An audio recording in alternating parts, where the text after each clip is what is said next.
if you wanna go insane, either way, baby, we could move on. We could do it all night. We could go all night, all night. Do we heal, do we bleed? I'ma follow your lead. We could go all night. I've been calm, cool, collected, but you pushing on my nerves, and knowing your intention, I'm under pressure. Okay, I'm admitting that a couple things I said got acidic in the tone, in the presence I get careless. Long as you know I come with imperfections. When you look at me, you see the soul through my flesh. You something special. Know you looking bomb, the way you dressing, gone flex it, hold it still and let my mind digest. You got the leverage, you got the upper handle on the situation. You worthy of a million more of the storms that we weather. We fight retreating, then fuck, but you trying to kill the cycle. When nobody stressing that body like me, I know the way you like it. I treat you like a queen, run the castle. We could do it all night. We could go all night. Love in the ocean. But if you wanna go insane, either way, baby, we could move on. We could do it all night. We could go all night, all night. Do we heal, do we bleed? I'ma follow your lead. We could go all night. I've been calm, cool, collected, but you pushing on my nerves, and knowing your intention, I'm under pressure. Okay, I'm admitting that a couple things I said got acidic in the tone, in the presence I get careless. Long as you know I come with imperfections. When you look at me, you see the soul through my flesh. You something special. Know you looking bomb, the way you dressing, gone flex it, hold it still and let my mind digest. You got the leverage, you got the upper handle on the situation. You worthy of a million more of the storms that we weather. We fight retreating, then fuck, but you trying to kill the cycle. When nobody stressing that body like me, I know the way you like it. I treat you like a queen, run the castle. We could do it all night. We could go all night.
Ballers at my career.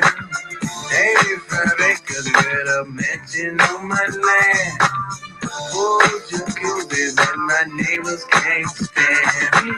The way I live is oh so bad. I got you ladies, and prime time is all that must be the money. Must be the money. This got to be so strong. Must be the money. Must be the money.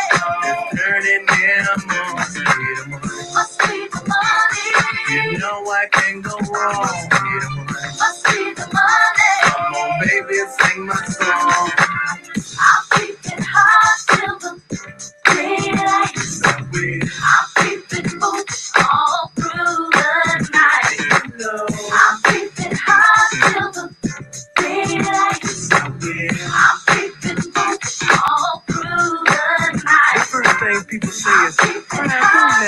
change you. Don't let money change you. I say, hey, don't let money change you. Because personally, it's gonna change my address, my phone number, my wardrobe. Hey, my snakeskin shoes gonna change into days. Hey, my library cards gonna change into credit cards. You know what I'm saying? So don't let money change you.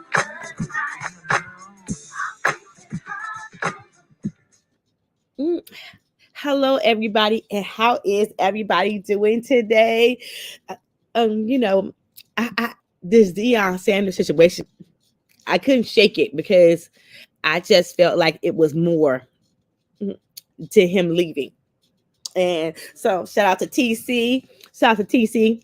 She sent me some information, and I got some new information, and I'm seeing why Mr. Deion Sanders prime time have left Jackson State University. Okay. It must be the money. Yeah, they were stealing from him too. Yeah, yeah. They were stealing from him, and they were stealing from him. Some new information have came out that they were stealing from him, and I want to share it with my people because maybe Deion Sanders is not, is y'all say he's disloyal, this he that. They were stealing from him, okay, and they was taking money when it's in the contract. If you make a certain amount of, if you sell so many tickets, that he was supposed to get a percentage, and the money didn't add up. So when I played the song, it must be the money, and so I think about that line in the song, it must be the money, because he said, when I get the money, my address gonna change, my wardrobe gonna change, my credit card is gonna change, my life is gonna change. And so my thing is this. And so my thing is this: when the man donate half of his salary, when the man bring all his people down there, his people that he has have relationships with, like Michael Strahan, because Michael Strahan has a JCP line with suits, and he donated suits to all the players, like Walmart, like American Airline, and now we hear that they were stealing from him.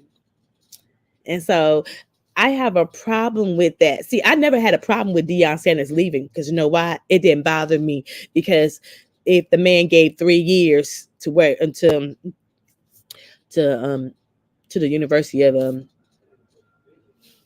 if the man gave 3 years to Jacksonville State, he gave 3 years, and now he's about to leave and go to Colorado.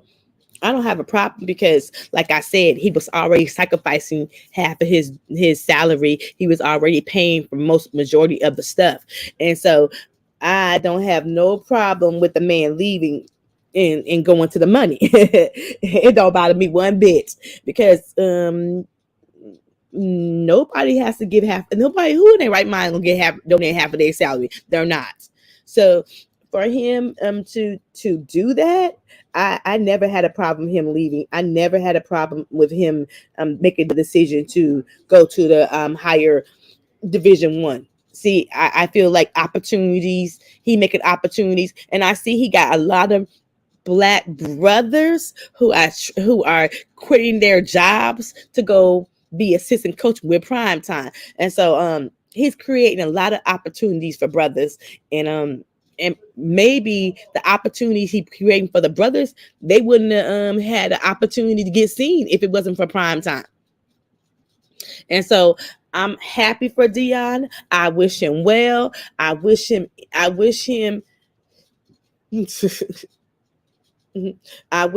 well to anything that he does. I wish him well for doing what he's doing. I wish him well that he's gonna be able to not have to spend his own money no more. Because ain't no coaches spending their own money, ain't no white coaches spending their own money, but Deion had to, and he didn't have a choice. And so I wish him well in every endeavors that he is. And this is something that somebody said to me this morning. While he's at Colorado, they are already marketing They getting shoes, they getting jerseys. They're already marketing Deion's name, his image, and his likeness. So he won't have to come out of pocket with no money. Trust and believe. They already marketing the Colorado people. They're so desperate because their football team was good. They're over there marketing the shit out of Deion Sanders in prime time.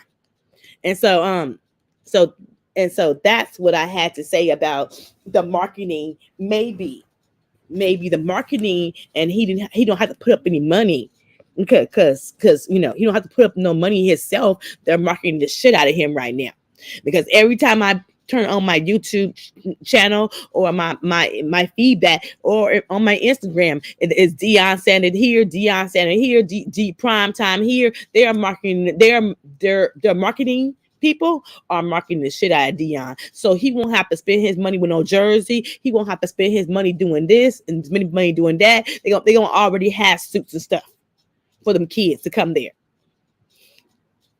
So that's what I had to say today about Deion and hold on 1 minute.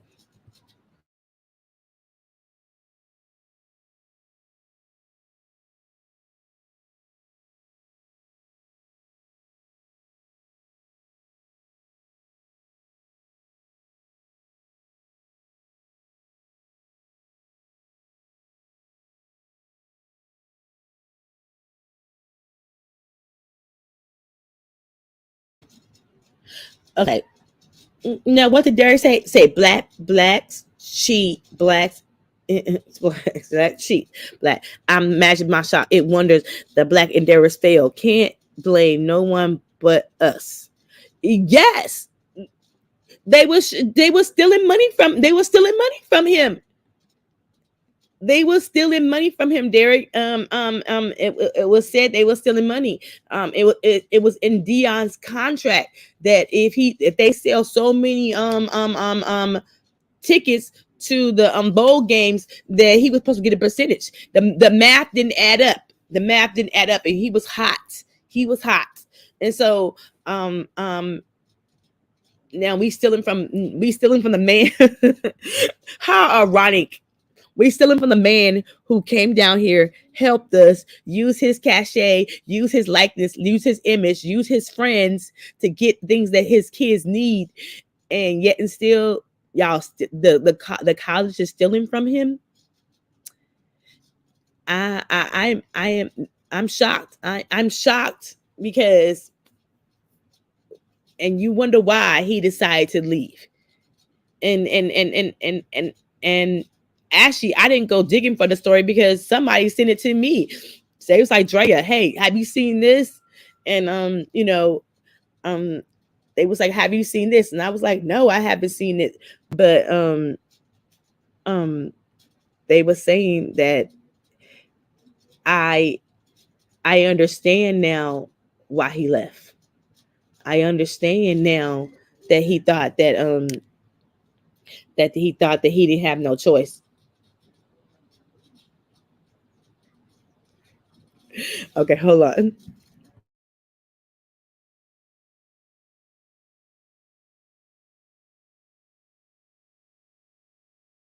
um I understand the man didn't have to me when somebody steal from you, what you can't trust them. So so the biggest thing is maybe he couldn't, the reason he didn't decide to stay because he couldn't trust them, because if you are steal from them, what else would you do? Thanks, Sheila. Thank you so much. What else will you do if you're gonna steal from the man? What else will you do? And so let me see. Derek says, I still see the bigger, I still see this as bigger than Deion Sanders. He recruited, oh God, he recruited the black talent to go to Colorado and not to an HBU. And I wonder why we can't comprehend. But the thing is, see, the NCAA made a new rule, Derek. It's called transfer. And and if some of them, this is my thing. If some of them players decided to follow Deion Sanders, that's their choice. And some of them don't follow him, that's their choice.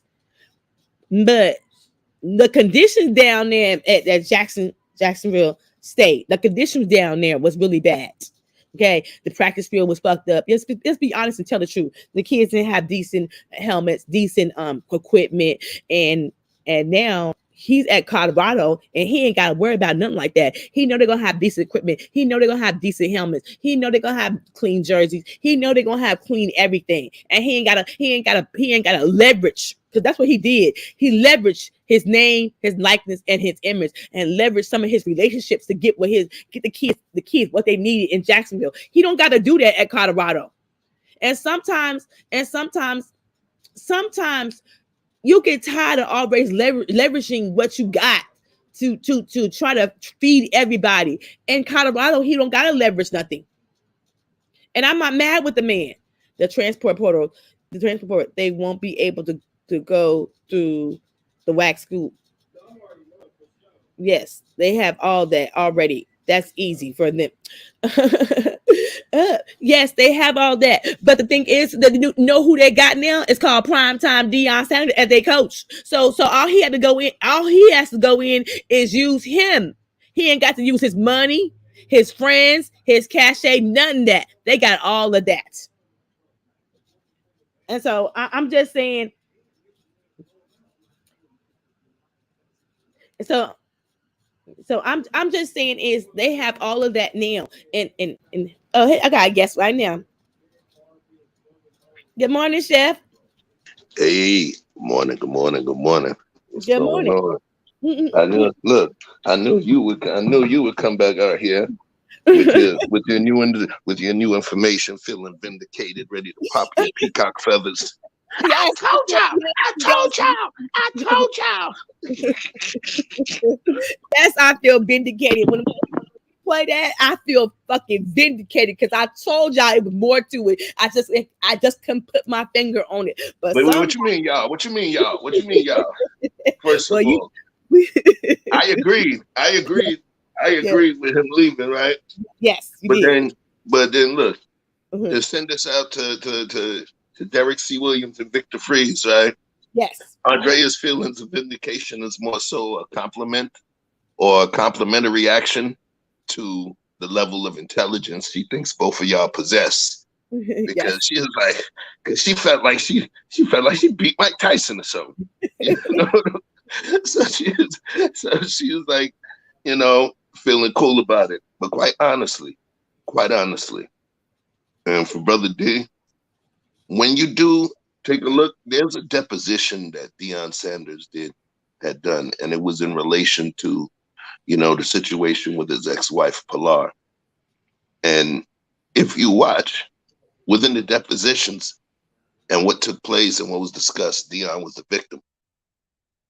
But the way that he explained it, he made sure that he did everything that he could do to not talk negatively about the mother of his child and to not speak in a negative way and divulge information that was not necessary. We already know at this point that he was getting robbed. He was getting hustled. He was getting scammed. He was getting bamboozled from the same people that he was feeding. So it's the equivalent of me coming to the hood to bring turkeys and y'all stealing my tires off the truck and pickpocketing me. There's so many people that feel as though we have to circumvent every trust issue that we have and everything that we know in order to support our people unequivocally, unconditionally. But I feel as though there's never enough consideration given to the concerns that we have. The craziest thing is the folks on the other side are watching and they're like, man, you guys are calling your old bro a sellout. Calling him a sellout when he was actually a think up.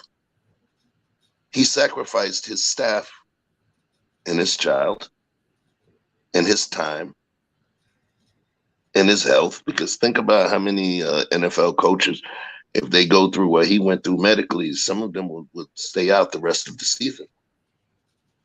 Gave up toes, gave up healthy venostasis in his legs with the blood clots. All of these different things. But he was getting hustled. So do we feel that he should have remained and took a stiff upper lip and kept getting ganked? I don't know, man. I don't know. But I do believe with that information and the level of clarity, it proves a lot. It speaks to a lot. At that point, that's interesting. In corporate America, after you sign a contract, what they did was considered a tortious breach of contract. They breached the agreement. So what does he do? Does he stay there under those tenuous conditions to sacrifice himself for the movement? That's a great question. Chef got some questions. Okay.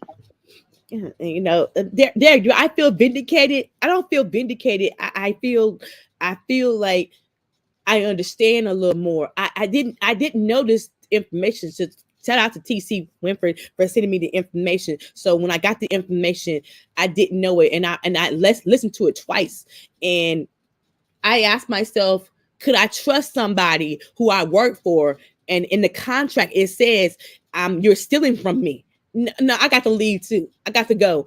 I sacrifice. I use my cachet. I use my name. I use my leverage. I use my friends. I use my people to come down here and help.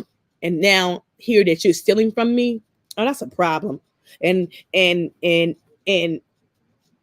the black community have called the man a traitor, have called him pimping, have called him this, and have called him that. I have a problem with that. And yes, I couldn't shake the feeling that I wanted to vindicate him. Yes, I wanted to vindicate him. Not me, him. It wasn't me. Give you a little taste. Him. I'm gonna give you a little taste. Mm-hmm. Do you know? And I'm glad that it's really upsetting you. Not that I'm not glad you're upset, but I'm glad that you're absorbing the actual impact of it. You know, what you've seen take place is something that's taken place before. It takes place all of the time. And what you're seeing taking place is situations where a black man was doing right. And he may have come across somebody unscrupulous, or say dealing with a woman that was not right or not all there. And in the end, he looks like a pariah, even though he was doing the right thing. And then what would take place is that people would begin to start digging to see if there was something that can validate that assumption. There's something that can validate that assumption. So we end up being guilty. We have to prove ourselves innocent. It's not innocent until proven guilty. And I'm speaking within the confines of our own people. Mm-hmm. You know them niggas steal. You know them did this thing. You know, man, you know he was just pimping. You know that's prime time. He just people automatically assume the worst. But in the end, during that situation, he was actually being victimized. He was being robbed. He was being stolen from. He was being lied to. He was being hustled. And it's a shameful thing. I pray TC comes up here. And the reason why, look at her freaking name, y'all. TC HBCU Queen TV. Yes. This thing is her life. All right. I was prepared to be in another state because of her life and what was going on. G-Ho, NCAT, and you know, all of that. This is a bad look on the rest of the HBCUs. Yes. Because we want coaches to go there. So now let's talk about why I give Deion a step up. Watch this. He could have jumped up and down and been making press conferences every single day talking about they screwing me out of my money. They doing me dirty. They're not paying my staff. They're breaching their agreements. I gave $150,000 of my own money to fund buildings and to fund the building of the school. I leveraged my relationships with American Airlines, with Walmart, even down to him doing that commercial, that get vaccinated commercial. All right. That was his, pound of flesh that he had to give to them in order to help them help our people. Mm-hmm. All of these movements. All right. And then in the end, him making all of that noise about what was happening to him, it would have brought negative light to the HBCU conference as a whole. Yes. Which would have limited the amount of people going over to those teams, because they're like, whoa, the money's funny. I'm not going over there. So in the end, his silence, him keeping a stiff upper lip and still being a leader to those young men, that was another sacrifice that he made for the greater good. Because if he made a nasty stink about it, it would have made all of that work. It would have undid a lot of that work. And it would have made the HBCUs look like just a hood hustle. Yes. So how much else do we want from this brother, man? Like, he was not the one that released all of this information. No, the new media, like we are YouTubers. We want to go find the questions we want answers to. We nosy. My ass is nosy. I ain't gonna even lie to you. So when I was looking for you nosy as hell. I was looking. So the new media want to go find it. And sometimes we are too damn nosy. But this time I'm glad that I know the truth. I'm glad. Because I was trying to vindicate the man. I ain't gonna even lie to you. Because I felt like the harsh criticism came down on him was fucked up for me. And I'm tired of seeing my brothers being harsh with the decisions they make. Oh yeah, I'm on my mobile phone. Side note, sorry, I'm on my mobile phone. Peace, love, and light. Ruthie's this and that family. Sheila E, the Quiet Storm. I love that name. All right. Derek C. Williams, you already know you like the Jedi Monk in this piece. My brother Bud Files, peace, love, and light. Dear self, I see you. Thanks for dropping through. Vibrant Low, TCHBCU, you already know I called your name, sister. And Hood Therapy, peace, peace, peace. Since I'm on mobile, I have to kind of jump back and forth, so I want to make sure I hugged everybody in the row. Sorry, carry on. Chef, can you share that? What I shared to you? Can you share that? Okay, hold on 1 second. Okay. I'm dropping link in 1 minute, TC.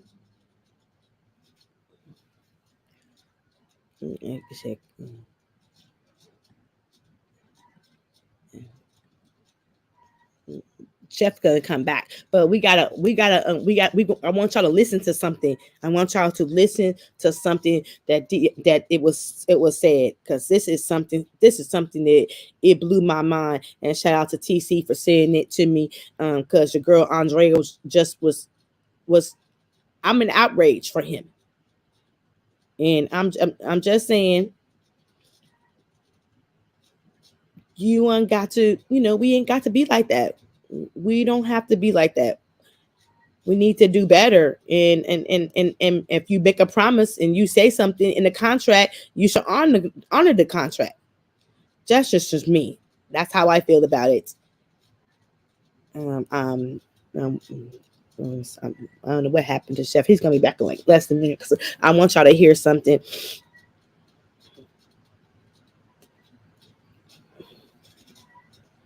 Maybe I need to send it to him again. Let's see.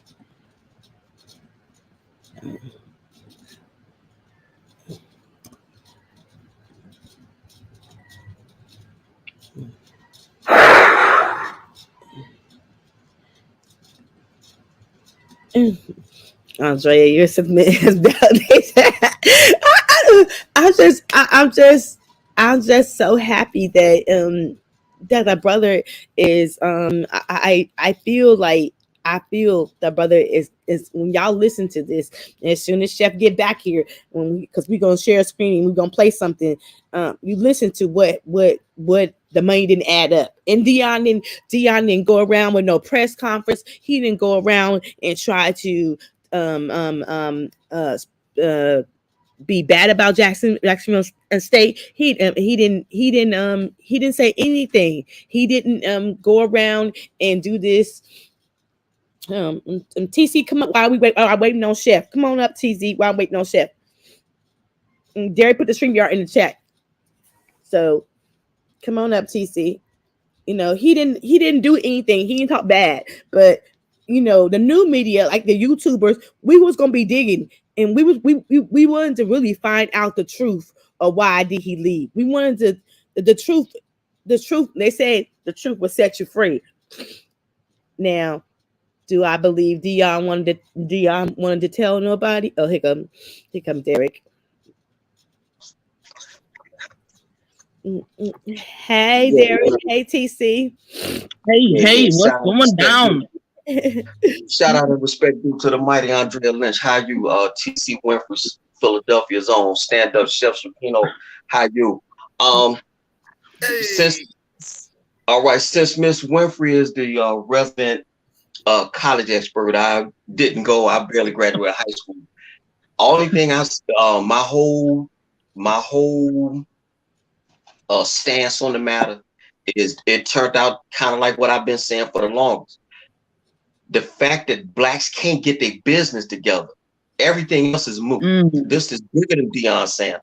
So I know Miss Lynch, you said you had a kindred spirit with Deion because he had blood clots, and we went through my theory as to why he got them. Can't prove it, but that's just my theory. And a whole bunch of other folks around here getting all these damn blood clots. But throw that out the thing. The fact is that black people cannot get their business straight. You see, and so when they can't get their business straight, you force our best and our brightest to go to the white man. A lot of people don't like to say the white man, but I can also say, well, take that off the table. I can't say the mainstream. People get so triggered and butthurt because you say the white man, but what else is it when the white man owns it all? So that's how I talk. And so for me, I'm more upset at us as a race. I can't blame the mainstream for plucking the best and the brightest amongst us because we fail ourselves. And so I agree with Chef Shapino when he said it was actually a masterful move on Sanders' part to not make a stink. Well, now that as you say, the new media has dug up this stuff, it didn't matter whether Deion said anything or not, because now the cat is out the bag, the genie is out the proverbial bottle. The fact is that this type of thing is a bad look and a quote black mark on HBCUs. Can't trust them blacks for nothing. They'll get you. And so this is bigger than Deion. So for myself, him going to Colorado, it never was the biggest story to me. The fact is that we're losing our best and brightest to the mainstream. That's my only point. And so this only cements in my mind that it is bigger than Deion Sanders. And this is why, like you said, your daddy say, Miss Lynch, that the N-words don't never get nowhere. This would kind of cement what he said. So we have nobody to blame but ourselves. And so for that, I have to salute Deion for moving on, and you have to give it up to the white man. It's a beautiful thing because we have been inculcated with so much self-hate. We can't get nothing done, and we ain't gonna never get nothing done. And a lot of times when I had my big channel, people would always say I had a defeatist mindset for saying that. Well, this only cements what I've been saying. Blacks can't get it together, and they ain't gonna never get it together. So that's pretty much all I want to say. I'm gonna drop down and I'll monitor the chat. We just screwed. I disagree with you, Derek. Arms today, Derek. We do arms, chest, back. What's the workout today, fam? Cause you be looking swoller and swoller, son. I disagree. I disagree with you. I think personally, I think Deion has created opportunity at Colorado and Jackson State. He had created opportunity. Well, I have to disagree with you. How is that when you just pull the best and brightest from HBCUs and you have now HBCUs have a scandal to contend with? So no, I have to respectfully disagree with you. It's a lose-lose for black folks, is what I'm telling you. With this scandal, it's a lose-lose. In fact, Mr. Lynch, really quickly, it's my understanding that Deion just took the head coach from Mississippi Valley State, so that's a loss. So the experience for that coach, he just lost that. I'm confused now. Okay, so you mean to tell me if this brother right here wants to have an opportunity work with prime time, I can leave this job, make more money for my family, and I can. Miss Lynch, you're jumping the gun. I said no, Miss Lynch. You letting your emotions, damn your feelings. Just listen. I said that it's my understanding that Coach Prime just hired the football coach for Mississippi Valley State. Salute to him, but Mississippi Valley State just lost their coach. They can get a new one. So, Miss Lynch, let me finish. So now they're going to have to start from ground zero. It's a lose-lose all the way around. You look at it. Don't forget your feelings. I'm not being emotional. I'm just simply saying we're losing talents. The HBCUs are dying. They're losing talent. Is what I'm telling you. It's a lose-lose and when you look at it. So the mainstream. I got to push back on you, Brother D. Now, when I say the pushback is, I understand when you say the lose-lose, but when we think about the yin and yang of life, all right, even in the game, people are sad at the loss that was taken. But antithetically, there's also a total group of people that feel victorious about the win. There's the yin and yang, right? So now, you talked about the loss. I want to make believe, I want to put you into the crux of the scenario I'm going to create. You are a wise brother. Thank you. I consider you like a bard. A bard, you studied, you understand, you're well-read, you're a griot, or some people call it griot, all right? You are able to verbally pass the history, the message, and the things that we've forgotten in the past, to kind of tie things in the right way, right? You would be a great dad to a father. You're a great dad to the marriage, but you would be a great dad to a father, a group of young boys. So now, Coach Derek, all right? Yes, the brothers lost Coach Derek, but in terms of this universal ecosystem, here is the beautiful God moment. We have somebody that we consider great at what they do, a great person, a great bard, a great thinker in terms of these young men, a black man going to instill leadership and the understanding and respect of black leadership into white boys.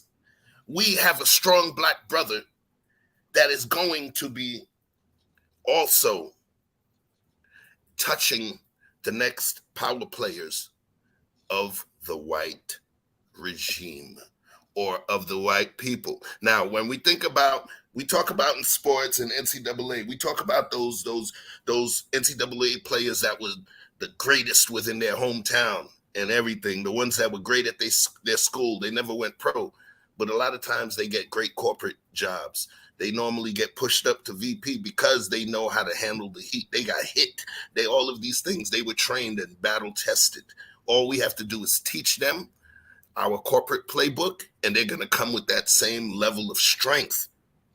We got it's like having Cornel West, having an extremely intelligent brother now being in charge of putting those ideas and the understanding of our people in the hands of the future white generation's young ones. There's beauty in a lot of different moments. He's going to a school where you're going to have young white men that are going to acquiesce to his black strength and get used to it and understand it and gain understanding. And he's going to almost be a dad to those young white men as well. In terms of me thinking about the God moment or the positive moment, he's going to be teaching young white men who are also going to be the future. So I can definitely see something positive. And they are, you saw those white boys? You saw that conference when he was sitting down talking to them? they were silent. They were in awe, you And know, all. in Mhm. awe. For me, it was beautiful to see young men of the other ilk look at another black man in that way, because they didn't look at Obama like that, right? But look at him in that way and want to drink and consume his guidance. Okay. Beautiful. Well, well, well. He's That's So another way to look at it. Yeah. Okay. he's I'll give you that. exposing that I'll give Derek you C. that. Williams greatness. He's exposing that. That's why I used you in there. He's exposing that greatness to more now, and it's going to create more Okay. understanding. Yes, sir. All right.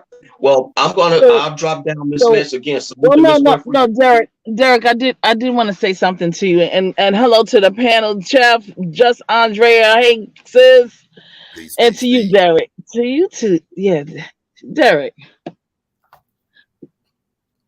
Yes, ma'am. You know that we have a whole crop of young black men and women coming through the ranks.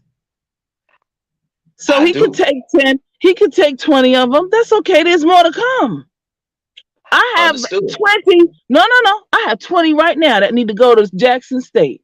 2 are going from one of our Philadelphia schools. They bad. Okay. Okay. hmm Yes, ma'am. There's never a lack. Anytime we have a lack, that's not good. We have an abundance of young black men and women, young men and young women who need who need that opportunity. Do they need to just go to Jackson State? No, there are 105 HBCUs. hmm Agreed. Jackson State, Jackson State, full la la. Shame on you for taking this brother through this with the BS and all that stuff and not giving him what the contract order and not doing what they were supposed to do. Absolutely disgraceful. They need their balls and head and everything else cut off. Everything. Now you go extra. Everybody. Y'all Now you go mean? extra. Everybody. Okay? For taking and for all them brothers and sisters in the woke community, the broke community, the folala community that want to talk about bro was a sellout. Screw them and the boat them and their ancestors came on too.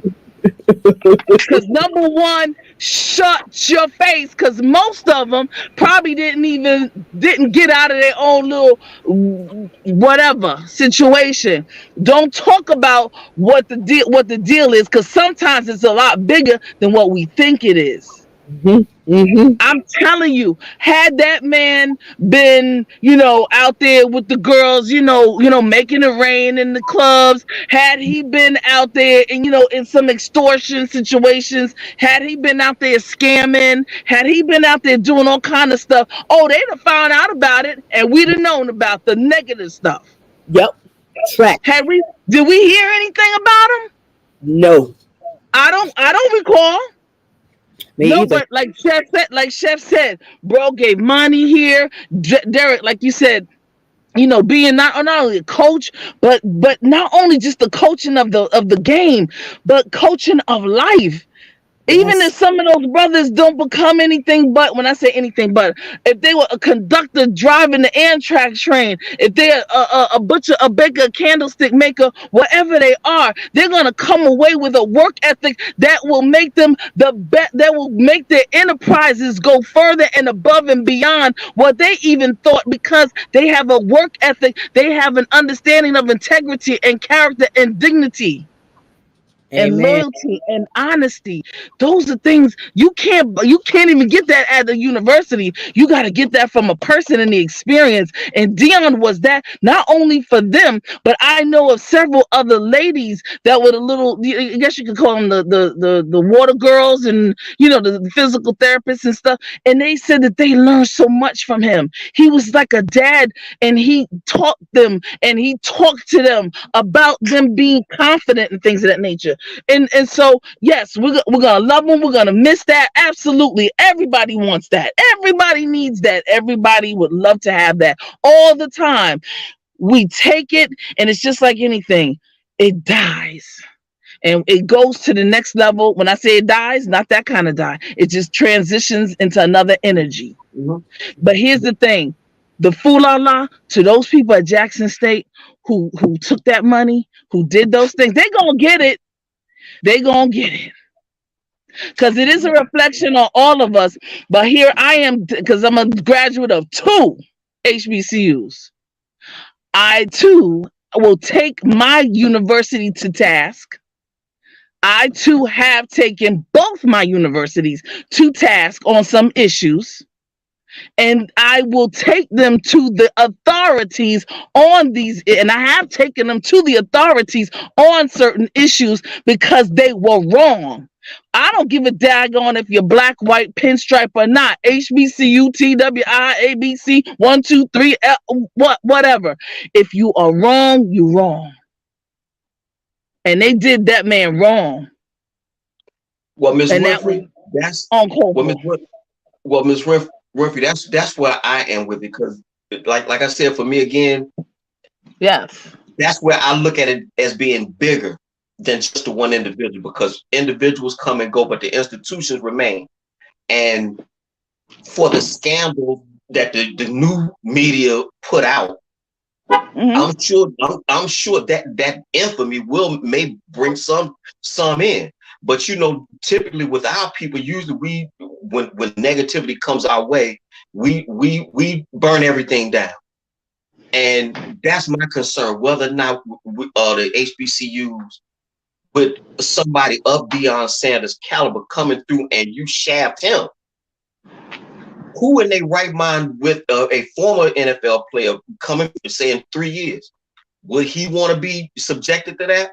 We'll see. But we have a pedigree now of somebody bringing their cachet, Miss Lynch, like you say, to a small HBCU in the South, struggling. They may not be too apt to do that. So that's my biggest concern. That's it. So this again, to take Chef Shapino's words, and then I'll step aside for y'all. It's just a bad, just look bad. It's just bad. It's just bad. So I'm just worried about the I think the word is reverberations. I'm worried about the blowback from all that. That's it. It's just bad for us, and we wonder why we don't succeed and compete with the mainstream. That's all. I agree with you. I'll concur with that. Definitely. I concur with that, but I sometimes I feel like I sometimes when I hear you say the white man own this and the white man own that. Okay, so we got to play in the system. I mean, like, what's wrong with playing in the system? What's wrong is it's like, I know what the funny thing I have a problem with He don't own me because he don't want to own me. Trust me. My daddy ain't never said a white man stopped him from getting a job. But what happened was a black man had shut wanting him to get less money, wanting him to drop the price of his of the job. A black man have done that, not a white man. So I'm sick and tired of hearing the white man. No, a black man have did it to my daddy. Miss, that's you misunderstand. When I say the white man, I mean the system that's in place is antithetical to blacks. We have to beg them for what they got because we don't have any industry to rival them. It should be as clear as the nose on your face. That's what I mean by when I say the white man owns it all. But it's funny because Derek, the white boys say that we own everything. When you listen to them, have you been over in these white boys? They say so it's all about perception. Perception. Okay, it's all about perception. And how you look at it, and the lens in which you look at it through. They think we own everything. They think we getting everything. They think that we have all the athletes, we have all the entertainers, we have all of this and all of that. It's all perception. Yeah, but that's true. But who are managing that talent? And when we take our talents to South Beach, where are we going? And who owns that team that we take our talents to? Absolutely. That's what I'm saying, Miss Lynn. Absolutely. Absolutely, but at the same time, is LeBron James signed a contract. If the contract ended, I can go anywhere. I'm a free agent now. So what? This is America, and it's free. If I sign a contract, I feel my obligation. Now it's my time to leave. Damn it, it's time to roll. Miss Lynch, is there a Black National Basketball Association? No, it's not. There you go. That's all I'm saying. So you take your talents within the league that the mainstream owns. So when I change hospitals, I work in the medical field, Ms. Lynch. I work in the medical field, and I'll name names. I used to work for Mainline Health in the Mainline. The mainstream owns that. When I go to Penn Health, the mainstream owns that. Is there a Black rival? No. That's all I'm saying. That's it. So when I say, so again, just so you're clear where I'm at, when I say the white man, I'm simply meaning the mainstream. We're not mainstream, Ms. Lynch. We ain't. We're not. That's all I'm saying. I want to kidnap. Look, I want to kidnap Derek for this stream because the thought process he's coming with it kind of transitions us into another topic that Andrea has spoken about. I know you mentioned when I had gotten cut off, Andrea. You talked about the IG clip, right? Yes. Hey y'all, I'm getting ready to jet. I'm getting ready to jump off because I'm getting ready to go back into work. I will talk with you later. Oh, that's right. I'm sorry, Derek. I gotta go. Hold on, wait. No. Let me give you some face too. Okay. Bye, TC. Or else I'll be over there. Y'all camming up. What's up? You know what I mean? I can't let Derek be the only one in the spot. I don't look well today, so right. We gotta call this the midday middle-aged sexy stream. You know what I mean? Let's go. Okay. Have a good day, TC. Yes, ma'am. Take care.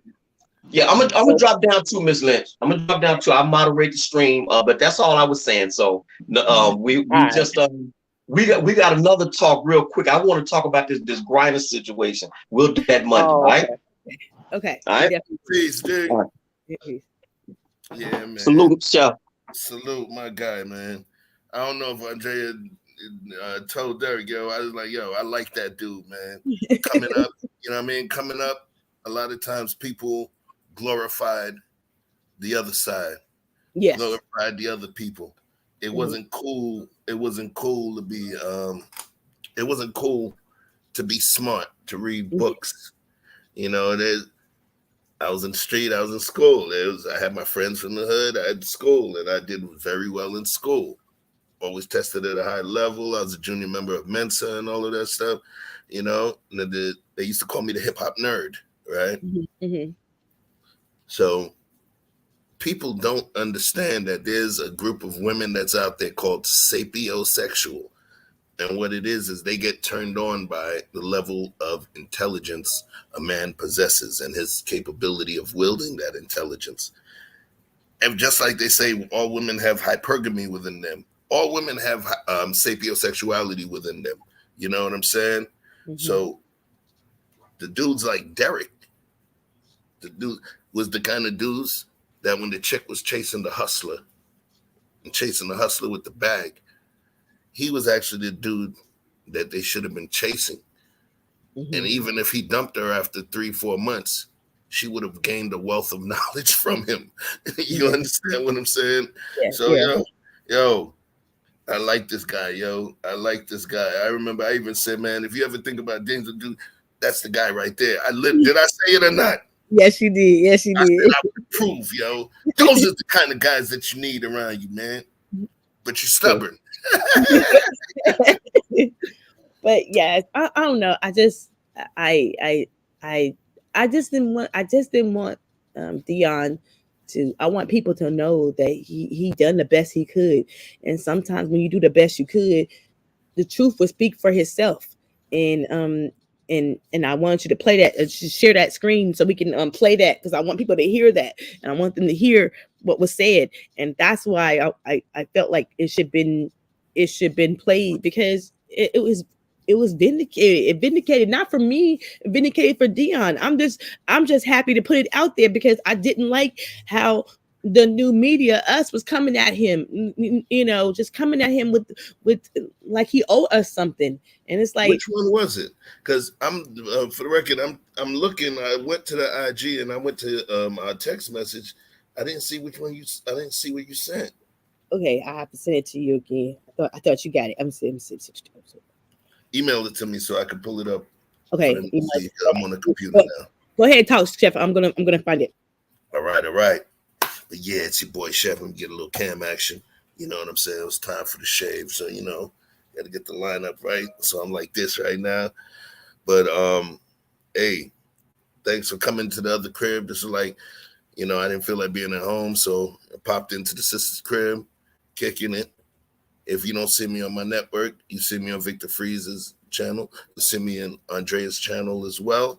And this conversation is a great conversation because I think it allows us, now that we have the nuance presented by the information we did not have prior, it gives us more detailed understanding of what he did, why he did it, and the potential impacts to the HBCU sports culture as a whole. Is this going to make HBCUs fail? No. What it will do is it will potentially, and just like when I was talking with Derek a moment ago, where I said that him going over now, where you have these people paying him all that money to put him in front of young white men, it speaks volumes because that means that they believe it's important. These folks believe this black man, his charisma, his understanding, his battle-tested readiness, his strength under fire, his grit and persistence that he could get a blood clot and lose 2 toes. I just emailed it to you. And okay, cool. And still show up to work, even if in a wheelchair. Yeah. Him having a certain amount of money, being with a woman who is worth $60-70 million a year, who doesn't need his money. Remember, she's not a Waffle House hostess. This is Tracy Edmonds. Mm-hmm. Yes. Her ex-husband, who she helped build, because I was a record executive at Epic Records. Babyface was one of our greatest artists, so I'd been around him and Tracy Edmonds. I was there when they left and they started LaFace Records with him and Antonio Reed. 2 of my bosses ended up running his label. So I know these people and have met these people, not Prime, but Tracy Edmonds. And what I will say to you is this: she's worth more on paper than him. Mm-hmm. There was a company she had called Yab Yum with her and Babyface, right? Yes. And spelled right. That was the company put together. They've done so much. She does a lot. So she doesn't need Prime's money, which means time is the currency. Mm-hmm. We chase money. Why? In order to buy us time. That's why rich people, they move a certain way because time is of the essence.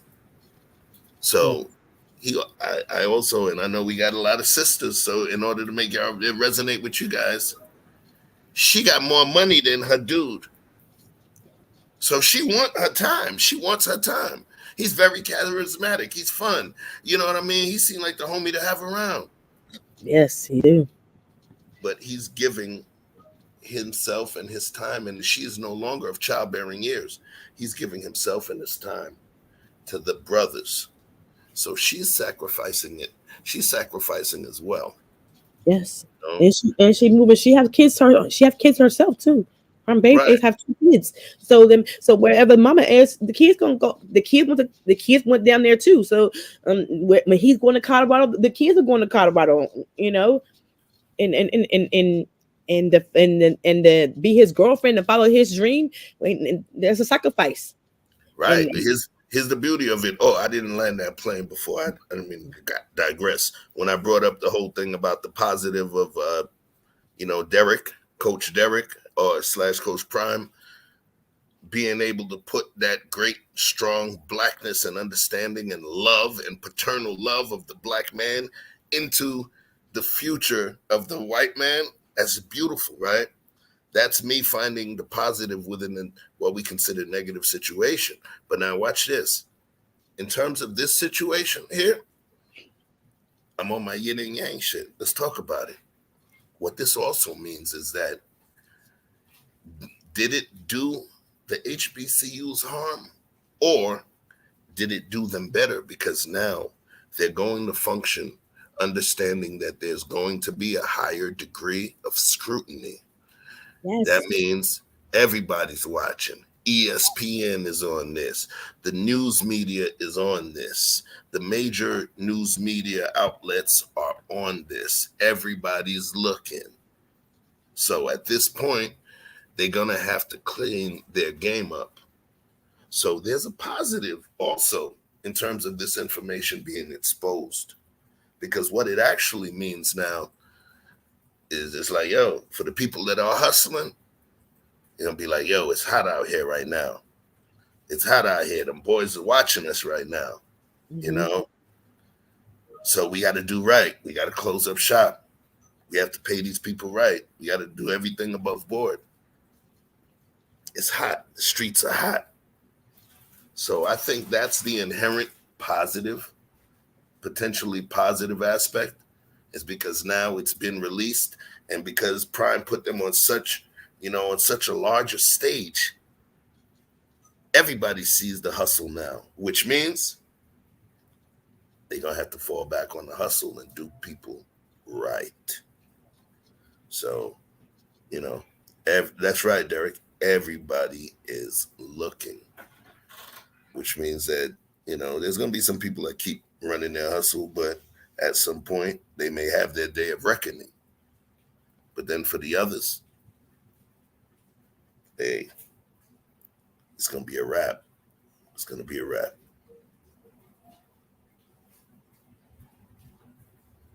And the thing is, I just hated that he had to be, he had to go through so much scrutiny, and he'll sell out, he this and he that, and like, did y'all see what the man was doing? Do you care?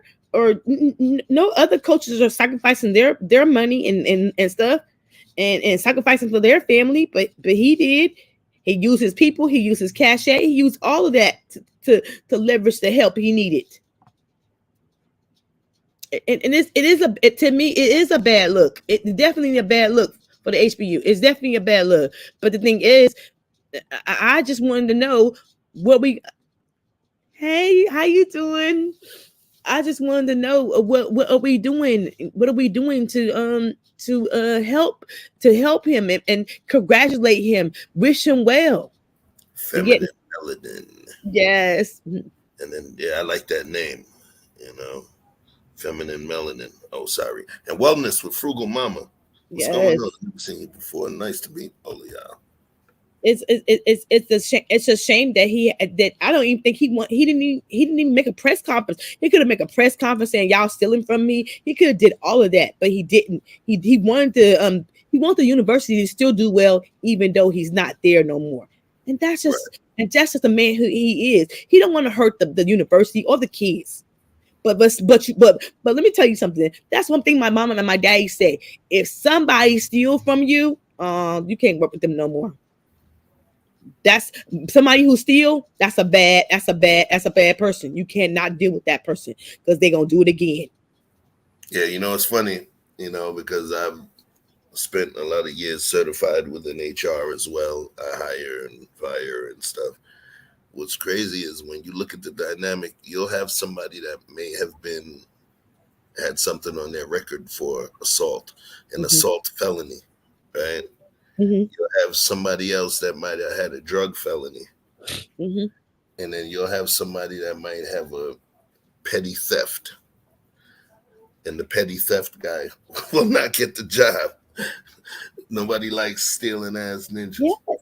And my mama said this. She said, ain't nothing worse than somebody who's a thief. is a she can't you can't even trust a thief. And she's and my brother stole my first laptop that I had all my kids' pictures on. He could never come back to my house because he stole my laptop and he was high. So and he stole it and sold it to get more drugs. So when he did that, when I'm at the front door, my whole body's protecting the front door. You ain't coming up in here. What you want? But let me defend your brother. Let me defend your brother a little bit, right? Not because I was that person, but what I'm stating, let's defend him a little bit. When he was regular, Yes. before that evil scientific synthetic element coursed through his veins, was he about that stealing life? No, he wasn't. So we got to give the bro his props, though. He wasn't a thief. He was a fiend. That's the difference. That theft that he did was symptomatic of his body processing and synthesizing that material, which made his body dependent on that material. You understand? So it was not him and his mind stealing from you. It was a symptomatic response to his body requiring him to consume that material. Okay, you ever try to hold your breath long? You ever try to hold your breath long? It don't work. It doesn't work. Your body fights to live because it recognizes the fact that it requires oxygen. So when people get hooked on that boy or that dog food or that heroin, as they call it, their body synthesizes that in a way where it becomes dependent on that. That's why there's things like methadone clinics, because they know once that person decides to stop and detox, it's not like the white stuff. Their body will start to implode on itself. Yes. So, look, that's your brother. Just remember he was hooked on that thing. But, I just want to make sure you understand that he was not actually, in the words like Derek said in Jamaica, them said thief, right? He wasn't a thief. He was a fiend. Okay. He was an addict, or is, or was. You followed? Yeah. Okay. So you get me? You gotta give me a little. I understand. But your movement was still on point. I had a cousin who smoked my TV and my Xbox. So I understand where you're coming from, though. I like to defend my brother sometimes. Sorry. Yeah. But you know what? I feel like this. It was something somebody said this when I was on a Zoom call, and somebody said this. She said, Colorado is over there marketing the shit out of prime time right now. They got the marketing, they marketing the shit, they marketing, and so prime time he ain't gotta leverage his name, his cachet, or his people, because they over there marketing this shit out of him. They're making sure and them practice things, them jerseys, the helmets, they're gonna be right, and he ain't got to spend some of his money. And I did listen to something that he said, because he said he documented his whole time at Jacksonville State. He said that he even had to take a bath in the swimming pool because they had a water system problem. And so he said himself, Nick Saban ain't got to do this, but he went through the trials and tribulations of just being down here and trying to help these kids. And so what's the greater of reward if you sacrifice, and then now you're at a new job? And this is how I say to Derek. He said them college coaches are leaving, but they don't get an opportunity to work a prime time. They don't get an opportunity, even if they want to go to the NFL. Prime time is going to lead them to the next opportunity. What's wrong with that? We have been crying. We have a Rooney Rule ain't fucking working, so we have been crying about our black brothers getting an opportunity to coach. We got prime time over there in Colorado, and he's getting the best of the best. What's wrong with that? Yeah, he showed them. I mean, he showed the world. He showed the world. And he kicked the door in, because Nick Saban, I feel like Nick Saban, Texas A&M, they was all scared. They've been scared. And they've been scared that a black man's going to do it better than them. And so to me, No. I was just supporting your statement. Yeah, It's they've a been Harlem scared. underdog They've been story. scared. And Yeah. and to me, when Nick Saban got mad and when he was over there asking his boosters for more damn money because he knew Deion Sanders had something that he didn't have. What he got is 2-time championship. What he got is a baseball career. What he got is a championship. And he can help them brothers who look like him. That's what we all want. We say we want equality, we want this, and we want that. But yet still, as soon as a black man get an opportunity to go to a Division One, because let me just be honest and tell the truth. Division One is where it's at. That's tell the truth. And if the black man get an opportunity and he's taking the best of the best black men to show we can coach and we can be on the same team and be one accord. Ain't nothing wrong with that, my brother. I said, let's do it. Let's do it. When Deion, I'm gonna have me a Colorado shirt on prime time. I sure will. When new season happens, I'm gonna have me a jersey say prime time. It must be the money. That's how I feel. Okay, so I'm just irritated that y'all don't see the opportunity. Yeah, he left 3 years. The opportunity is to go to the better. And let me tell you something. He did try to get a job at Florida State. You know what they told him? You ain't got a college degree. Now they see they'll do that to you. They'll do that shit to you too. So he went down to a school that was going. He didn't want to be nobody's second best either. He didn't want to be no assistant coach. He wanted to be the head coach. He wanted to be the HINC, the head nigga in charge. Period. Okay, and I told that's what my daddy said. When you be entrepreneur, you want to be the head nigga in charge because you want to have your own. So work up. So I always say is don't be hard and say the white man own this, don't it? Work around the system. Be an entrepreneur. Do things that you can make your own money and be on your own. I have 4 brothers. My dad taught them the carpet trade. They all have their own business. They ain't never worked for nobody else. Tell them about Ronnie too. You forgot one. And my ex-husband ain't never worked for somebody else. He always had his own business. Because why? Because my daddy said, when you have your own business, nobody can fire you. Didn't your dad, when you told me your dad was the one that taught your ex-husband his trade? Yes, my ex-husband and his twin brother.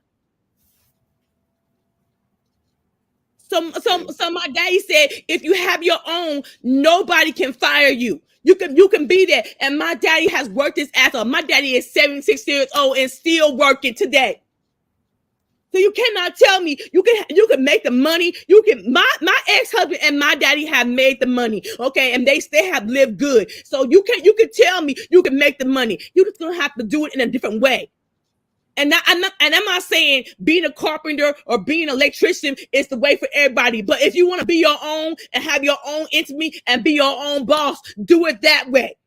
You ain't got the white man telling you what to do. You ain't got the black man trying to lowball you.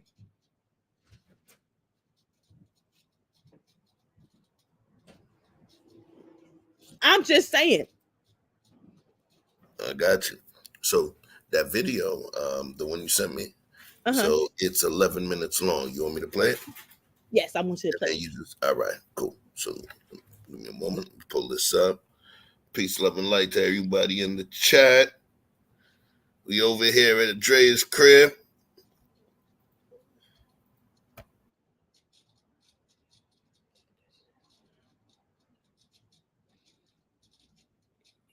Florida State, stream 1-2-0. Yeah, the use where you coming from. Yes, no one can fire you if you have your own. Oh, okay. So you let me know when you're ready to rock and roll. Okay, I'm gonna go on mute. All right, so you good? You ready? You want me to hit play? Hit play. All right, cool. Gotcha.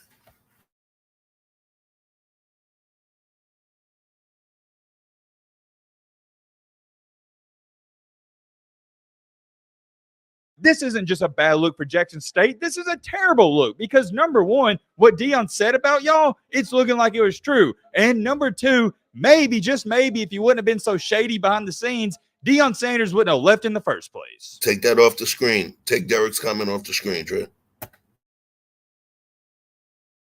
Holy crap, ladies and gentlemen, you better get your popcorn ready for this one, or your favorite meal you like to eat whenever you watch a YouTube video, because come on now, who doesn't do that? Anyways, that's besides the point. We got to talk about Jackson State. They just got flat on exposed. As to when I'm speaking, as to when you're watching this video, this is breaking news. I think this is huge, and let me just throw this out there. The stuff that is being leaked out about Jackson State, Deion Sanders said it was happening over 2 to 3 months ago, and nobody believed him. Or maybe they did believe him, they just didn't care. And honestly, number one, not only is it a flat out shame, but number two, you can start to kind of understand, hey, maybe this was a reason he went to Colorado in the first place. Or not just went to Colorado, maybe this was a main reason he was wanting to get out of Jackson State. I'm not saying he didn't love the city, he didn't love the HBCU culture, he didn't love the people, but there's definitely some stuff he did not like. And well, what do we know? That stuff he didn't like, it's now coming to light. There's not a nice way to say this. There's not a nice way to put this. This isn't just a bad look for Jackson State. This is a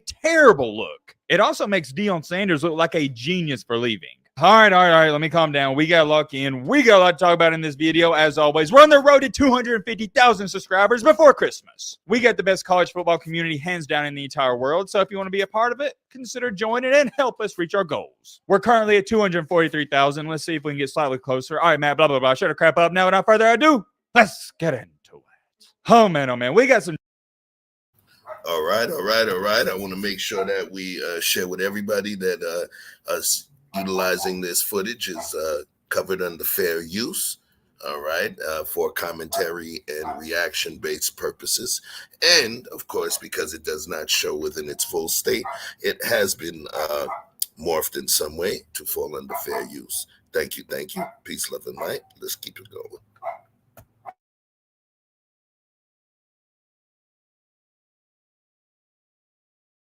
Drama to talk about, but real quick, gonna talk about this for 30 seconds. I gotta bring it up. Check this out. I didn't think too much about it until I read this post. One of Mississippi State's players, he announced he entered the transfer portal. No big deal, right? I think it's something like 5,000 players are now in the transfer portal. So what's special or different about this guy? You know how all these players, whenever they make a post saying they're now in the portal and blah, blah, blah, blah, they normally write something nice about the school? This guy didn't. Mississippi State's second leading rusher wrote, quote unquote, "Since I'm not very tough and Leach, which is the head coach, is glad I'm leaving, I will be entering my name in the transfer portal."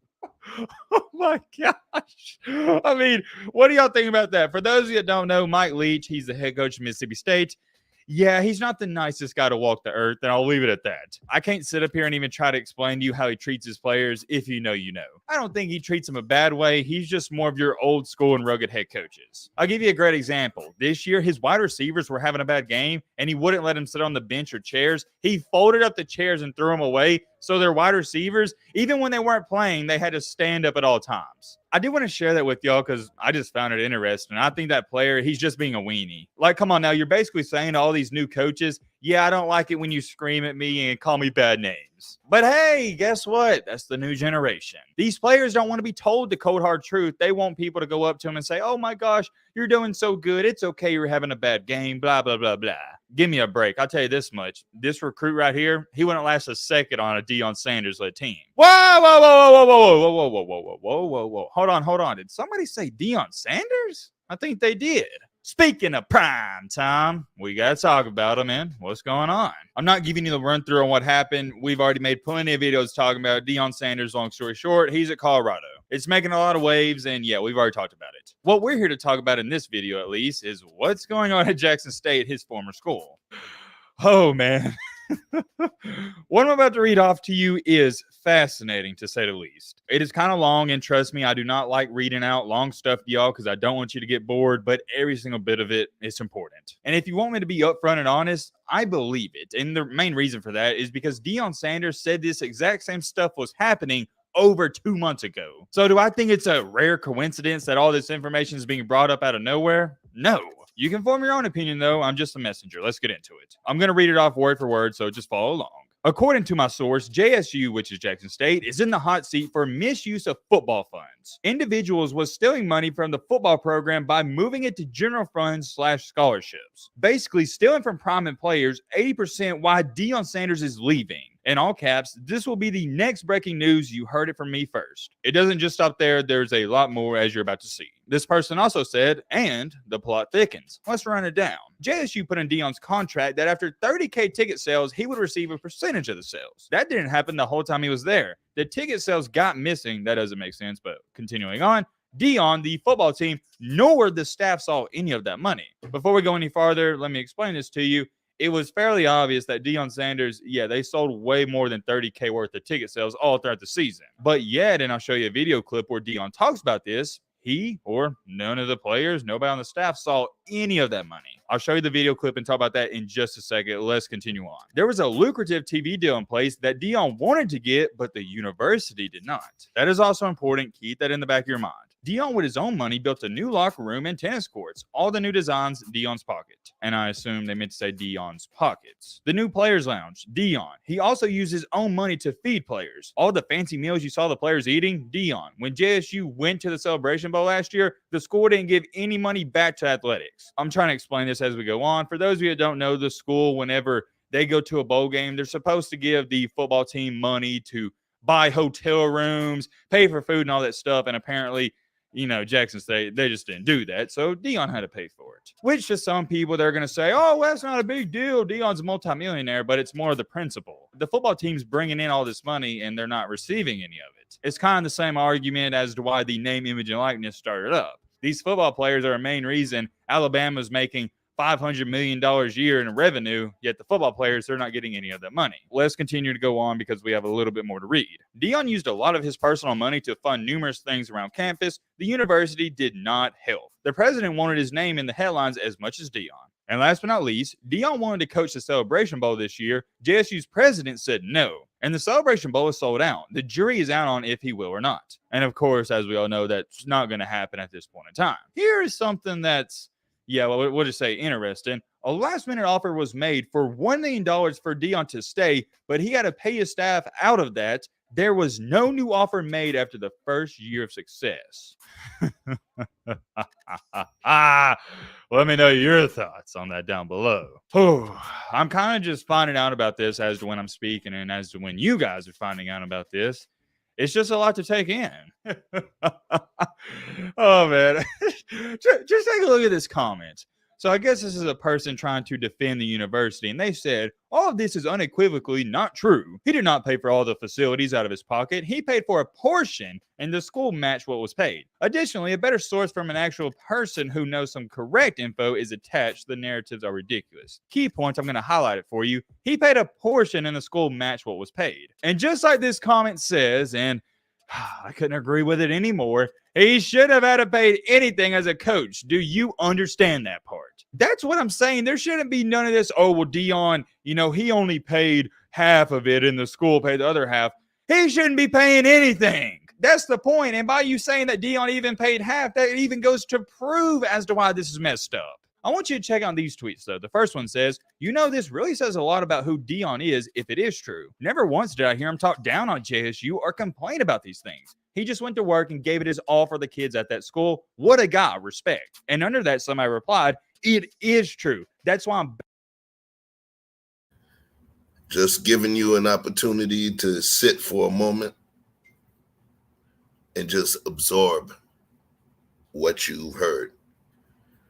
And you don't have to answer, but just think about how many of you would choose to give the riches of your time for free and then dig back into your pool of resources that you have to live on because you're working for free, and then give to the group that you're working for. Let's keep it going. baffled how the black community could act the way they did when he decided to leave. Man literally was coaching for free. And he was. People don't even understand this. He was only making $300K a year at Jackson State. But here's the kicker. He donated $150K just to Jackson State for the football team. That means Deion was making $150K at Jackson State. You want to talk about being underpaid? That's an understatement. Deion Sanders gave half of his paycheck, $150K, just so the football team could eat, just so they could have locker rooms, etc. And oh yeah, by the way, I'm not even going to get into all this. Didn't he help bring in a lot of ice when all that crap was going on a couple of months ago as well? It was something about they didn't have drinking water, and I'm pretty sure he paid for all that, but hey, let's not bring that up. Straight up pisses me off. And here's what really gets to me, and I may get some backlash for this, but everybody knows it's the truth. The way the community, whether you want to call it the black community, HBCU, whatever you want to say, but the community that has given him all this heat for leaving Jackson State, it is nothing more. It is nothing less than the crab in the bucket mentality. That's all it is. I have never seen anyone get this much hate for taking a better job and a better opportunity. Never. I've never seen it. And the people that have hated him on the most, I've been on Twitter, I've been on Instagram, are black people. I don't get it. I really don't. If someone would want to explain this to me in the comment section, feel free. This man was pretty much coaching for free at Jackson State. He was doing everything and anything for these kids in that program, and people are criticizing him for no reason. But going back to this is the worst part about this, just straight up, because it's a blatant lie. Shout out to whoever commented this. It got over 1,000 likes. Well, ironically, he kind of alluded to this in an interview not too long ago when he was speaking about the stadiums. He said to be quote unquote sold out, but when he checked, funds said they weren't. I hate that for us on so many levels. For those of you that don't know, I'm going to dumb this down so everybody can understand it. Jackson State put in Deion's contract that after they sell over 30,000 worth of ticket sales, he would receive a percentage of that, which almost every single game, if not every game, they passed that. They easily sold out almost every single game, but apparently, according to Jackson State, the athletic department, they didn't. Apparently, they didn't even get over 30K, which they at minimum got that. They said the highest ticket sales that Deion and Jackson State got was 28K. And the reason for that is going back to this is because if it was over 30K, they had to pay Deion more money, which they didn't want to do. Like I said, though, the reason I believe this is 100% true is because in this video clip I'm about to show you right now, Deion already spoke up about this months ago. Matt wrote a clip. How can we have 60,000 people in the darn stadium? You talking about we sold out, and I checked the receipts, and we done sold 28,000 tickets. Now, y'all better find out who's stealing, because that affects my pocket. You may not like it, but I ain't like it. You hate to see it, you really do. And this is also just going to prove that it doesn't matter how good you are or how great of a person you are in this life. People are still going to try to screw you over. You can do anything and everything for people. And like in this case of scenario, Primetime did everything for this university, and yet they still screwed them over. You want to know the saddest part about this? Deion got the last laugh. Maybe if you would have treated him fairly, maybe if you wouldn't have scammed him over, he would have stayed. But now with all this coming out, it just justifies him leaving. I don't have too much more to say. Let me know your thoughts down below. But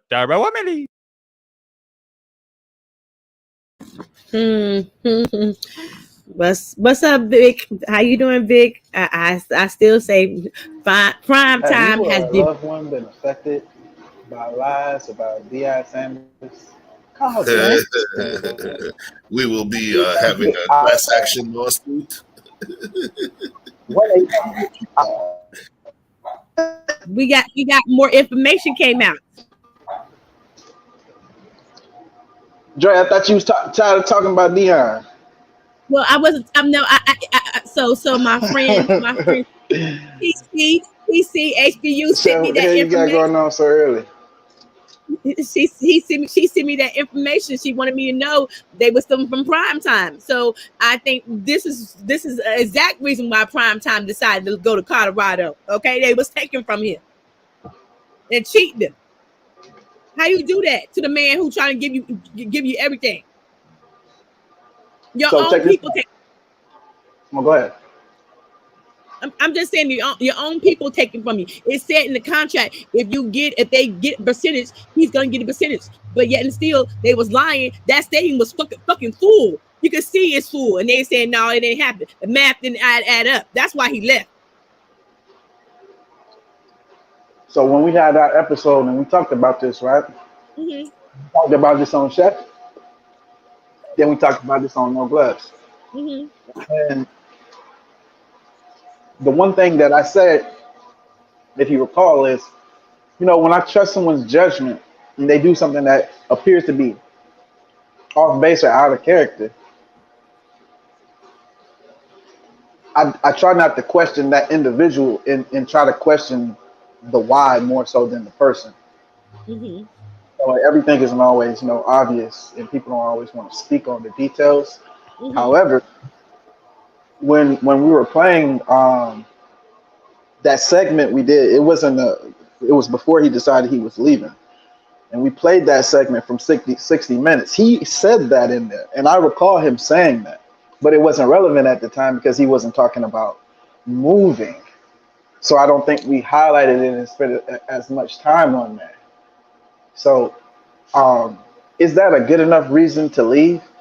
I think that amongst other things, and if you can't trust the people who are supposed to be, you're supposed to be helping, then I think that just will leave a bitter taste in your mouth, and it's hard to help people who are undermining you at the same time. I wouldn't go for that. Now, could Hmm. he have gone to a different HBCU? Sure, but after that, you know what I mean? Like I say, each to his own. If you want to find out what the problem is, follow the money. That's always been, my sentiments. And I knew it would always come back down to the money, whether it was money he wasn't getting or the money that he was getting. But, either way. But I'm glad somebody got to the bottom of it. Yes, and I was just me personally, I was just disappointed when they say he was pimping the HBU. I didn't like that because I didn't appreciate that. That's not what all I heard was he was giving his own money. He was feeding the players. They was taking money. They was taking money from the they was Deion was generating money, and the school was taking it from the football team. And so I just think that's unfair. If I'm down here using everything I got to leverage, I'm leveraging my name, my cachet, all of that to help my team. And then y'all steal from me? He better than me. It's and to me, I will say this. All them new all them new black coaches is gonna be getting job opportunities from prime time to show their skills, to join his team, to join his coaching staff. They might get an opportunity in the NFL too. And we always say the Rooney Rule is no good, but damn it, Deion has kicked this door in and gave all the black brothers who are damn talented in football the opportunity to be on his team. What's wrong with that? I'm happy for him. I'm happy for him. I'm a wish him well, and I'm gonna have me a prime time jersey too next season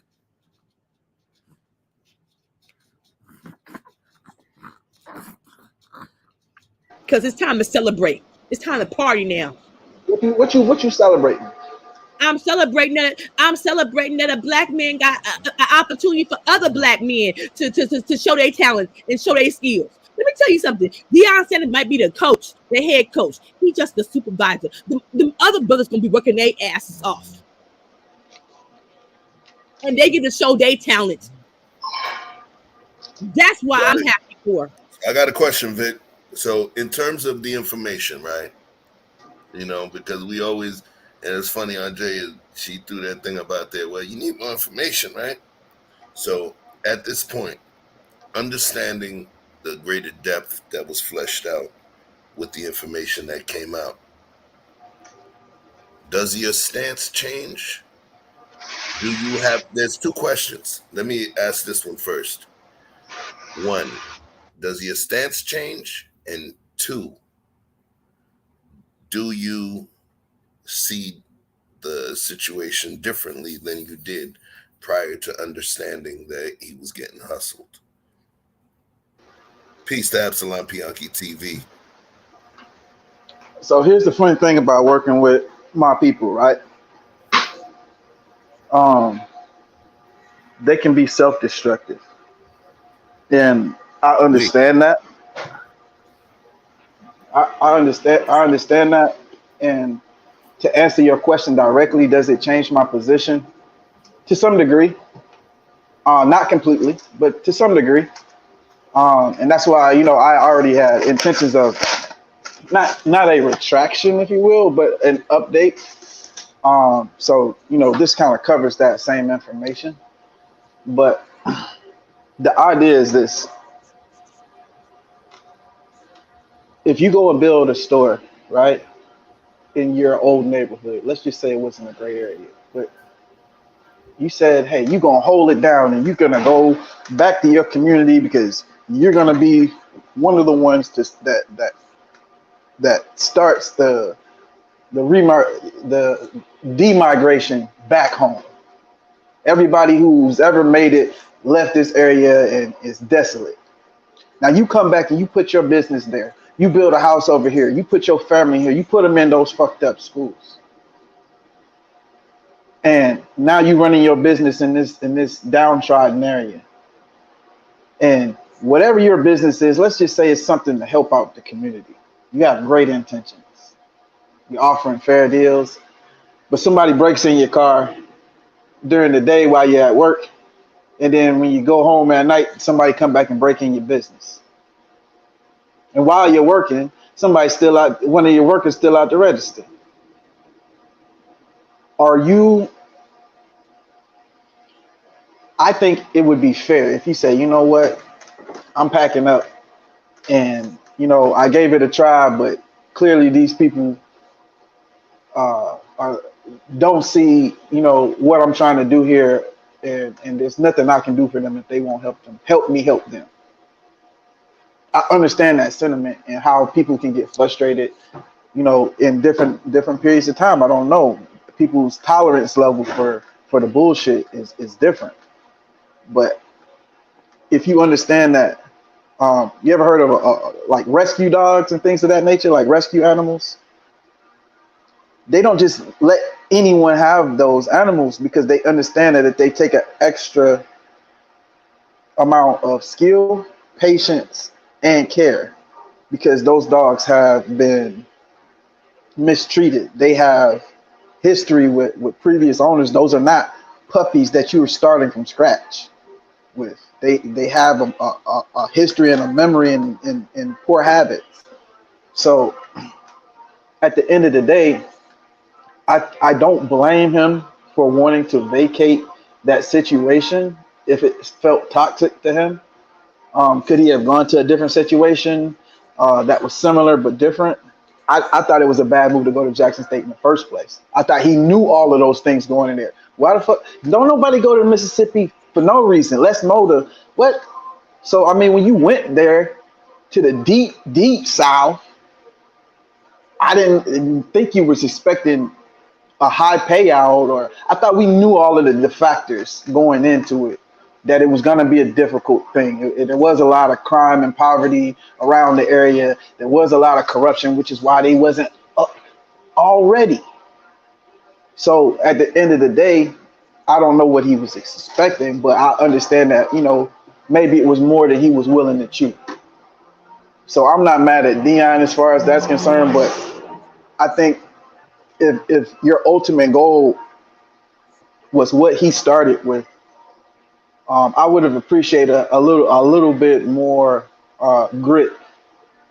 I think that the lesson is not when everything works out. I think the lesson is when shit don't work out and you show people how to adapt and overcome. That's what the military is about. Who gives a damn what your plan was going in? We still got to get this mission accomplished. Nope, they didn't send us the correct vest. Nope, they didn't send us the correct artillery, but we still going in. That's not optional. And we're gonna come out with the thing that we went in for, no matter what we have to do. We have to break some rules, bend some, don't matter. We'll deal with that we'll ask for forgiveness on the other side, but we're gonna show you how you make an adjustment. And I think there were some more adjustments to be made. Even if he had to shine a light and as Trump say, drain the swamp.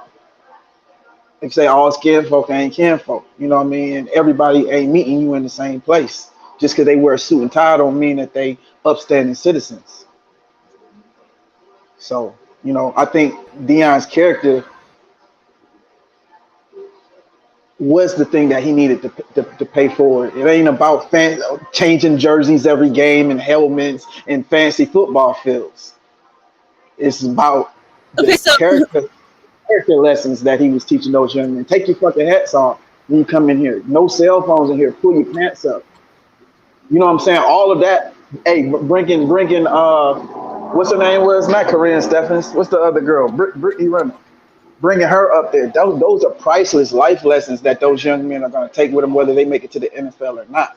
That was what I thought what the mission was, not necessarily to win championships. That was supposed to be a byproduct, just like making money is a byproduct of being skilled in your craft.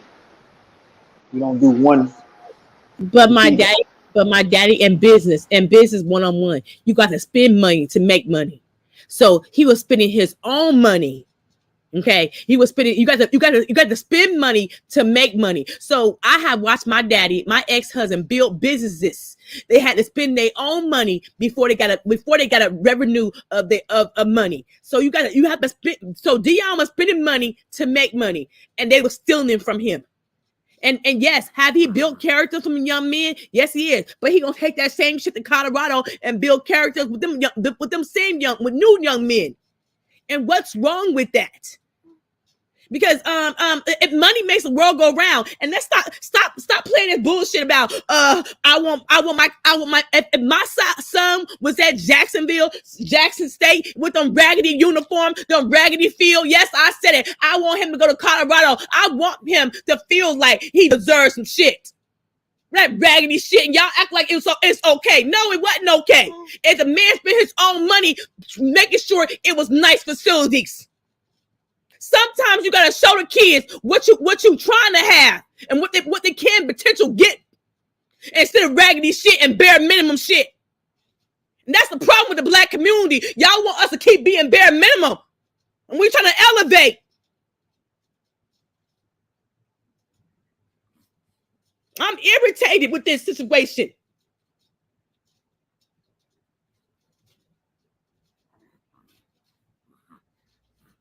Shoot, what's fair? What's fair is fair. Let's be fair. Let's be fair to the man. Let's be fair. If he donated his own money and they cheating him, robbing him, who does that? And I'm not working for nobody who is cheating and robbing me when I'm donating my own money. The white coaches don't have to do that, but y'all feel like the black coaches got to do that. Oh, because he Deion Sanders and got money? Is that fair?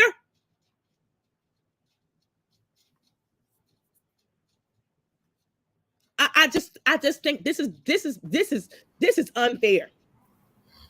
This is unfair because when you rob somebody,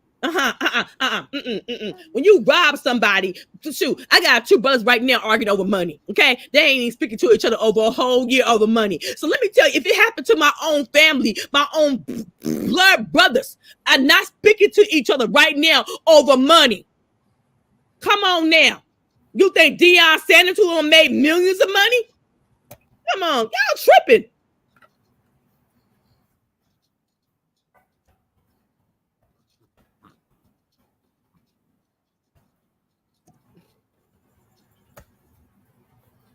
I just sent the link again. I sent it to you, Vic. I put it in there. Hit Okay, the three dots. You got to pin the link to the top, Jen. Okay, thank you. So that I'm just saying. I got two brothers right now. Two brothers that I grew up with the same mama, the same daddy, and right now to this day they haven't spoke each other in a year because they arguing over money. So if my own two brothers can argue over money and feel like somebody is cheating them, you damn right Deion Sanders had a right to leave. Fuck all that shit about that bare minimum shit. I don't know what's wrong with y'all black folks. Y'all want us to have bare minimum. You know it's the daytime, right? You know it's the daytime. You just lost you some detergent commercials. So I don't care. Cook. Want us to have bare minimum? How the kids have bare minimum uniform? How the kids have bare minimum lockers? When the white schools got better shit. And then y'all mad because some of the Hey. Hold on a minute. I gotta say, you're mad because the best of the best of the blacks are going to the white school because the white school got better shit. Understand that shit. Yes, Vic. Oh, yes. That transition. Yes, Vic. How may I help you? Why the hell is you yelling at everybody? I'm just saying, y'all act like y'all don't get it. Deion had to spend money to make money, and the school is stealing from him. What kind of shit is that? You stealing from me too? They don't work like that. Let me tell you something about the black men that I know. They don't play with their money. They don't play with their money. The black men that I know don't play with their money. They are very serious when it comes to their money. And if somebody is stealing from them, problem. Andre, listen to what you just said. What up, Yes. Quantum? Listen to what you just said, right? Uh-huh. You said that your own family members were falling out about money, right? Yes. You think that's a good thing? I don't give a fuck. That's them between them No, two. I ask you, do you give a fuck? I ask you, is it a good thing Don't play when with my money. family fights about money? Okay, but don't play with my money either. I might cuss your Is ass that out healthy? when it comes to Is my that money. healthy? The question is it healthy or unhealthy when family fights about money? It's the point. It's the principle. It's the principle of it. It's the Is it principle healthy or of unhealthy? How does that it. usually end? It depends on what it is. It Girl, depends on, I'm how? I listening. mean, the fact of the matter is this, Andre, because I see you turned up again. Okay, uh, it's cool, you know. This your room. You get to talk loud as you want to. But here's the thing: if a man has a family, right? Yes. He has a wife and 2 children. Yes. He loves his children with all he has. Yes. His wife's okay too. So he thought until he found out she was cheating on him, or that she got a secret bank account, and she been siphoning funds off just in case they fall apart. Cause she don't think that this shit gonna last, and her girlfriend said that she need to make her a exit plan, and he finds this out. He's technically been betrayed.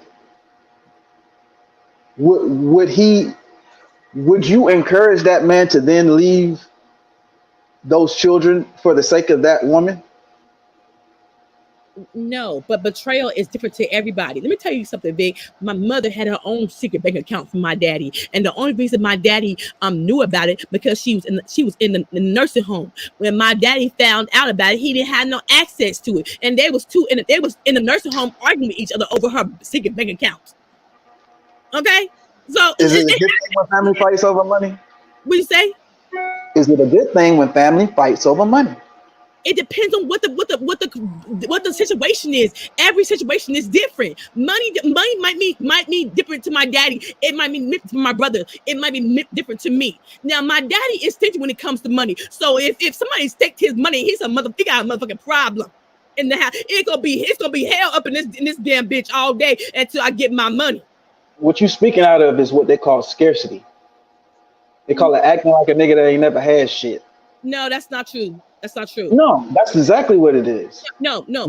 Because people who understand what money can do, but also the other side of what money can do, the negative aspects of it, I think they have a more well-rounded perspective of what would you do to get it? What would you sacrifice? My daddy didn't come from money, Vic. Okay, so he know what it is to. Hang on. I'm gonna present you a scenario. Now, someone else. This is not my original scenario, but someone else asked these 2 questions, and I thought they were very profound because a lot of times we say, "Oh man, you say that, but you would never do that." So he asked, "Would you rather have?" Let's just say 10. Let's make it interesting. Let's say, would you rather have $10 million or your health?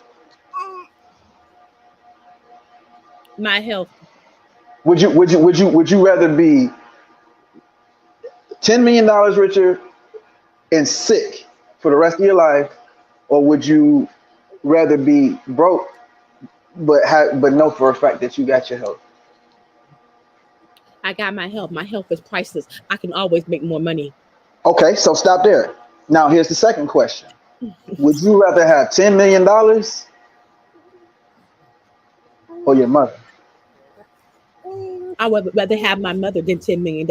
But these are asinine So questions. you just named two different things that are more important to you than money. Because $10 million ain't nothing to sneeze at. So what I'm saying to you is that what you illuminated is that health and relationships, especially healthy relationships, are more important than money to you if nobody else. So what I'm saying is that when you build a scenario or a relationship, if a man loves a woman or whatever the case, if one of these people become what they call it caught up in infidelity, if your relationship is built off sex and that's all it's built off, then yes, sex should be able to destroy it because that is the agreement that you have. But if there's more than that, then why would one thing be able to dislodge the entire, throw the baby out with the bathwater? Why would you do that? No one would encourage a man whose woman who's cheated on him to leave his children. It's cutting off your nose to spite your face.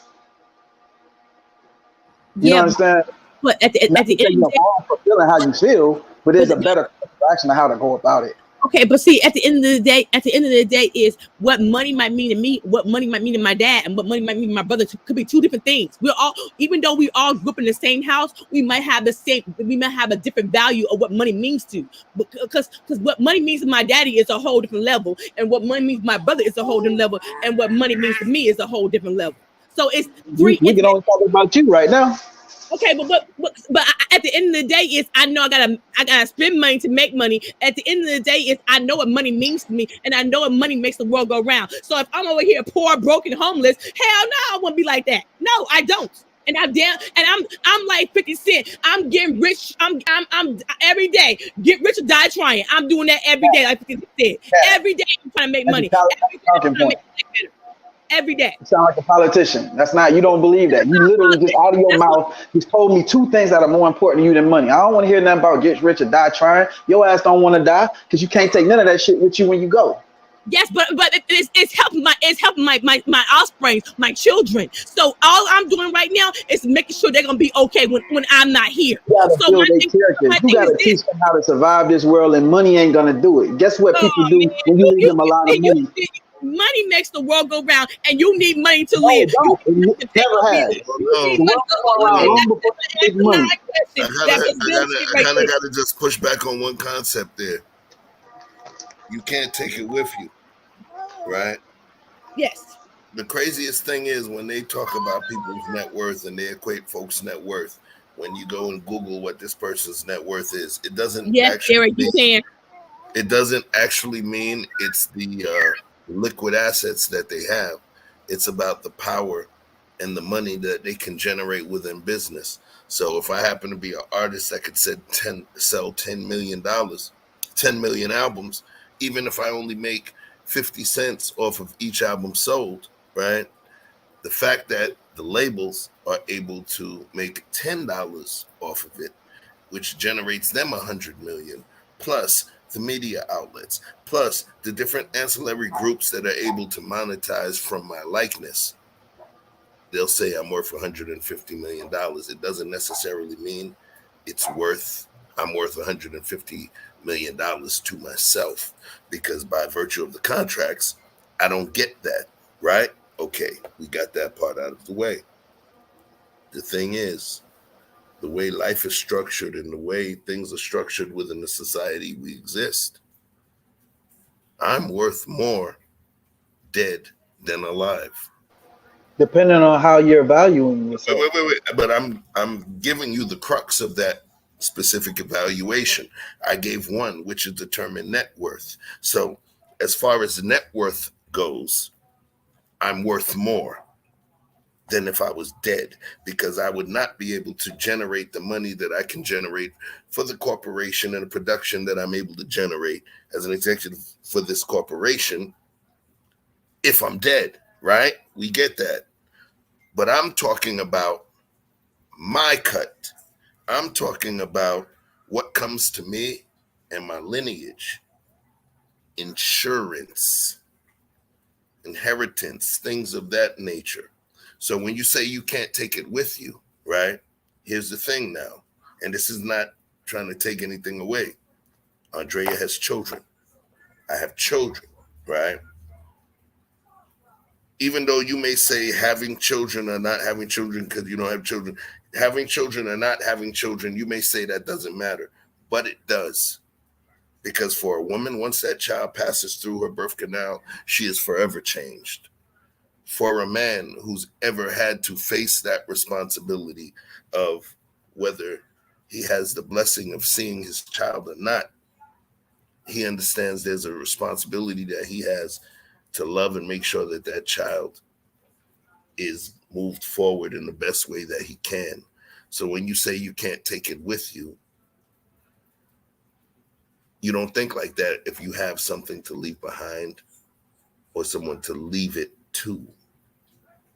That's why they call them resources. In these YouTube spaces, we don't call it money anymore. We call it resources. And that's the brilliant way to think. I think we've evolved as a people when we start to consider money as resources. We can't look at it as just the root of all evil. Resources are the root of all evil. Because if money didn't exist and all we had was them goddamn cowrie shells that people put in their dreads, right? Which is pecuniary or monetary currency in certain places of the world, they would be killing for that, if that makes any sense. So at some point, we do have to look past that. We can't take it with you. It's not about taking it with you. It's about the land that you tilled and, the soil that you moved and what you did to cultivate it and what you left behind. Who's more important? Who's more important? Fruit?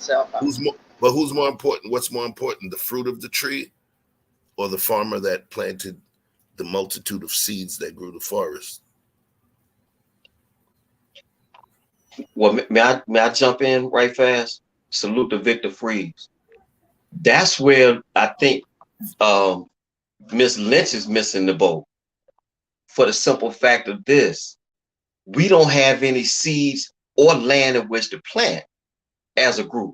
So we're forced to go to someone else's plot and pick from their fruit or use their land. And at the same time, the land that we got is dying. That's not a good look. So I would suggest to Ms. Lynch, as opposed to just saying it's just about the money. Yes, you need money. I often joke that money ain't everything, but it's right up there with oxygen. But if you ain't generating no money, or if you have to beg somebody else for their money, and people that look like you are dying, what does that say about you as a group? We're not talking about an individual. You can either be this with money, or you can be this with money. Either way, they're both losing. You can be a $40 million slave, or you can be as woke as you want, and you still ain't moving your people nowhere. Either way, blacks are screwed. I can go with you, Miss Lynch, if you were to tell me, say, yo, blacks ain't gonna never advance. Them motherfuckers just sorry. So let us just go to the mainstream and get the money, and we don't have to have, it's just assumed that we're gonna always have raggedy conditions. But then in the same breath, Miss Lynch, people that talk or have the attitude that I've heard you display, you can't say I always reference the Rooney Rule. You can't say nothing when they don't hire you because you don't have any industry. You don't have any infrastructure. So what are you forced to do? Go there. So I can accept that better. So we can, I would just say, and I'm being sarcastic, but I think we should just all agree that blacks will never amount to nothing as a race. If we can agree on that, I'm all for you. But until that time, if you don't want to go with that line of thinking, we also we can look at the other side of the equation and say, look, well, black man, black woman, what industries are you building? Are you willing to make the sacrifice? And if you make these sacrifices, do I have to worry about folks that look like me to stab me in the back? You see?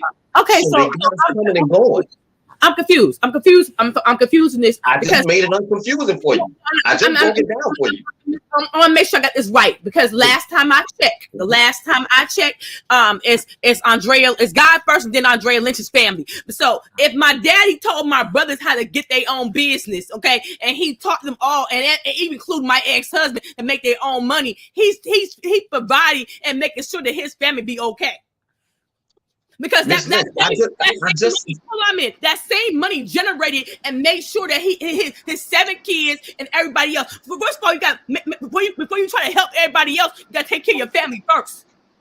So this is my point. I don't got to do nothing for the black community but stay black and die, and I'm taking care of my family, and that's my obligation, and that's all. Damn it, I'm gonna do. And if I got something for the community, damn it, I'll. Ain't nobody gonna tell me. Ain't nobody gonna tell me to have bare minimum. Ain't nobody gonna tell me to do shit. Ain't nobody gonna tell me nothing else. You in control. Who you trying to convince? I hear you, and this is why I say then let's just agree that black as a group. I'm not. See, you talking about your family. I also told you that Jimmy. My daddy is an entrepreneur. He's a self-employed brick mason. My stepmama Shirley, she's a beautician for damn near 40 years. So I got the same background as you, young lady. I'm just simply saying, as a group, see, you keep talking about the individual. You're going to die. I'm going to die. Deion Sanders is going to pass. But the institutions in Black America are fucking dying. So I'm just simply saying to you, as the institutions we have can't provide jobs, we are forced to go to the mainstream. But in so doing, the race as a whole is losing out. So my thing is that you're missing the point I was trying to make. Yes, everybody supposed to get their money. Every individual can get their money, but us as a group, we cannot talk about you can't talk about what black people aren't doing there. If it's assumed that we just take our best and brightest and go there, and that's your right as an American to do. But we all, you said it come down to money, it also comes down to race too. And as a race, we're dying, we're failing. That's all I'm saying. So if you say it's all about the money, that's exactly what it is. But you can't part your lips when the money don't come to you because the white man cut you off. That's all I'm saying. And the reason why he can cut you off because he knows we're gonna run to him because we have no industry. That's all I'm saying. So I'm gonna drop back down. I just hope you can see the other side of that equation. So thank you for allowing me up. All right. Peace, Dad. Salute, Victor. Mr. Chef Shapino. Yes. So and let me just respond to just a second. Yo, Scam Likely, I'm gonna check your IG DM. I'm about to send that to you.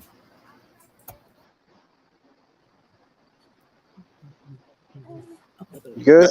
Yeah, you good. I was. So. First of all, I just want to say I don't like how you say business. Okay, I don't like that. All right, I need you to fix that.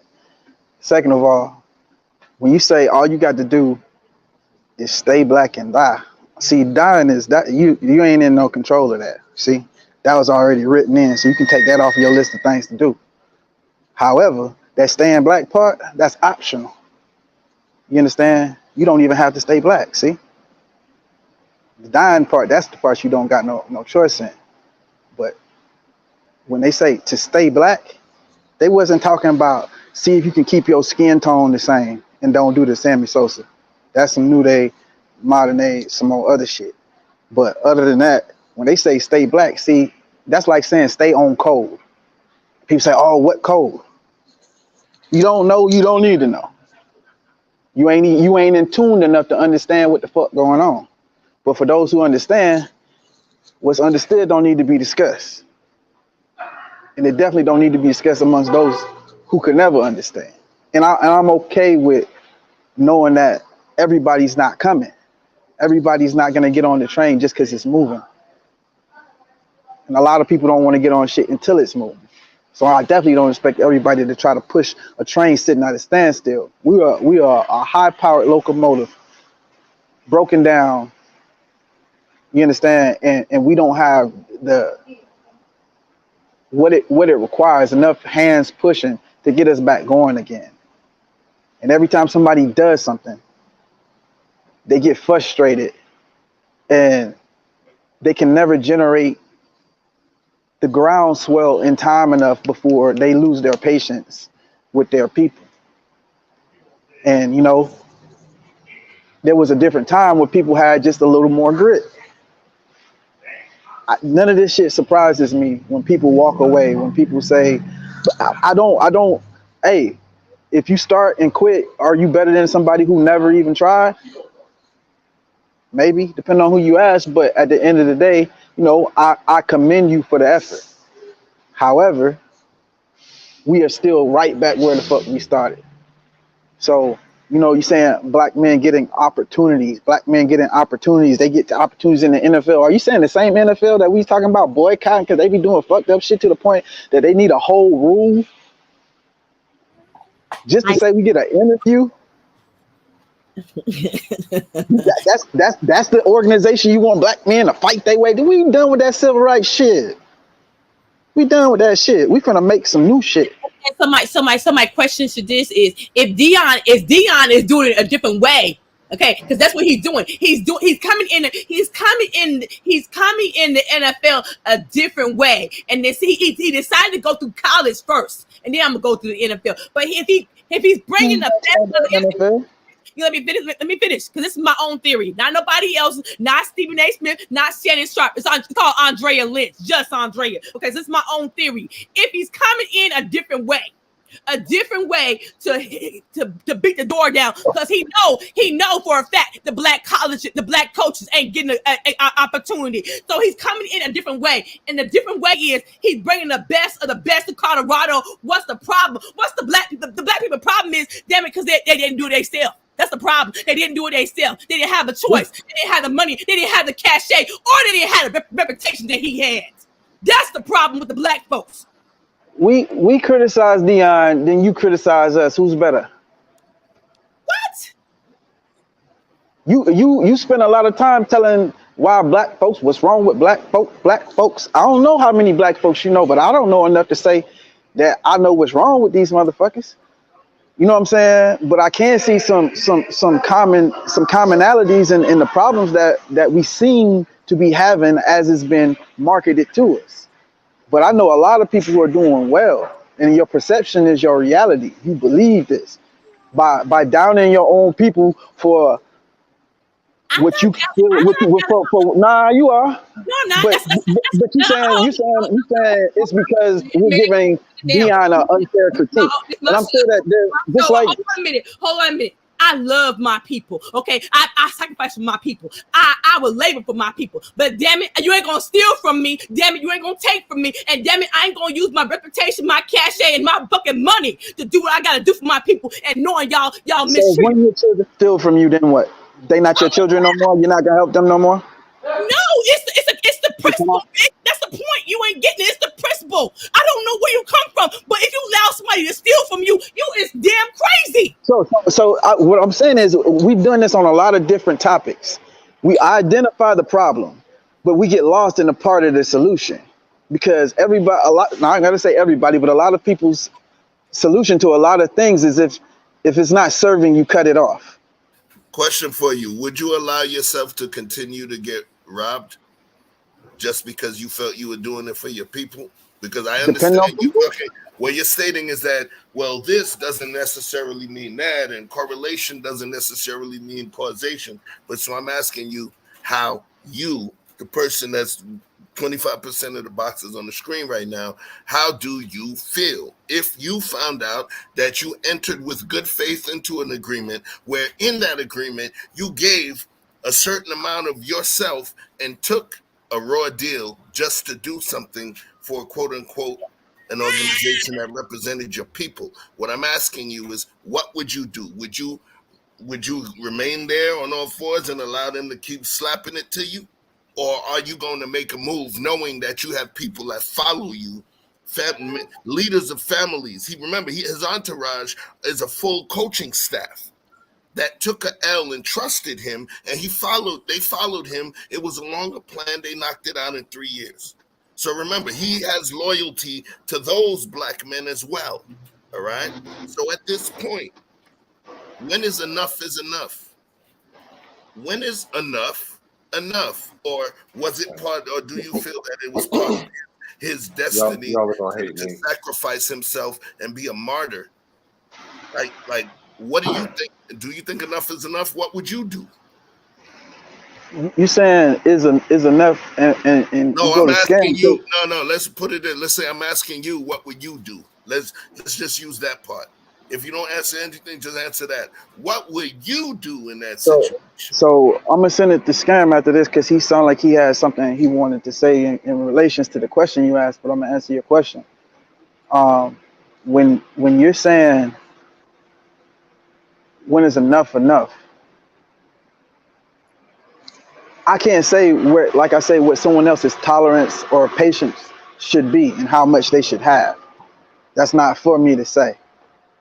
However, what I would say is in said situation, that's why I said he's not even necessarily wrong for leaving. But it's like, okay, a black girl do you wrong, so you get you a white girl? Like, one of these things is not like the other. That doesn't So mean all black girls are bad just because the one you had was a trashy slut who didn't appreciate you. You understand what I'm saying? I'm not gonna condemn all black women and be like, you know what? I'm finna switch it up. I'm going and get my passport. See, this is what they've been saying. No, that's not what I'm saying. So that's what I'm saying is like, it's not a do nothing and stay on all fours and take it.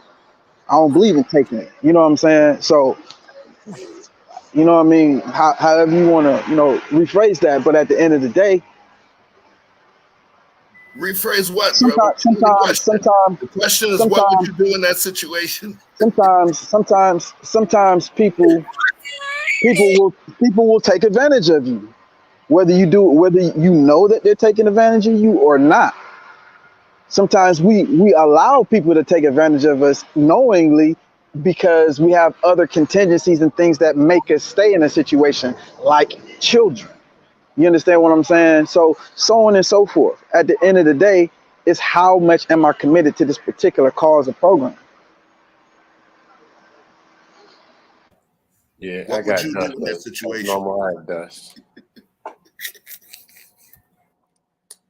First off, Go I ahead, do like. your thing, man. Oh, first of all, man, fuck them schools. I went to a HBCU. Don't send your kids there unless they're on scholarship and there was an actual specialized obligation to go there or something. But if you got kids or whatever it is that you're doing, put your people and yourself in the best position to win. Deion Samples is proving what's wrong with the damn fake ass black community that doesn't exist. He's proving the damn point. Just like they did MC Hammer. So I'm wondering why, if he knows MC Hammer, why did he even go to Jackson State in the first place? No money. He could have went and been Okay, I can tell he you could have why. went straight to the NFL. I can tell But you he why he decided, I want to rescue black. State, because remember they told him that he needed the college. He wanted to go to Florida State, but they said he needed the college degree, so he went to Jackson State because he ended up getting a college degree. But Deion Sanders didn't want to beat him by assistant coach, so he had to go that route to get where he at now, which I understand Okay. that. Mm-hmm. No, my main thing I'm talking about is the save the fake black community stuff. Because he black, he got to go here because of black. And now he did a 3-year contract, gave a lot, changed the program, and that ain't good enough. That ain't good enough. Them stealing his stuff, them not paying him, them cheating out his money, him actually transforming the program and actually doing stuff like bringing Brittany Renner and teaching dudes stuff about finessing, how to protect their money. That ain't good enough. You got to come and attack the man because of black. Whatever contract or whatever it is, when it's like this, and this is what he's supposed to be obligated to do and stick with it, whatever blackety black contract he signed, keep me out of it. Keep me away from it. Keep your kids away. The answer is no. Come on, get on code. Deion, go where you want to go and do what you want to do. Fuck them schools. That's all I got. I'm sure somebody got some dust. I Wow. don't have anything for you. If this is your personal opinion, baby, ride with it. That's how I ride with mine. Okay, shoot, I feel the same way. But the matter of fact, when I found out they were stealing from the man, I'm like, that's how I feel. Fuck, we going to Colorado. You stole from me. You stole from me. Here they go in the chat. I want you to explain this code that I'm supposed to be on. I want to know what this code really Don't got is. to be discussed, man. Hey, if you know, you know. I met you in person. You Who are know. You flexing, but you know. I don't know who you So are. it ain't no need to do no, you know what I'm saying? It ain't even a talking point. It ain't like a Kevin Samuels, height, weight, dress size type of situation where we all get on this program and say what it's supposed to be. You Who are you? understand?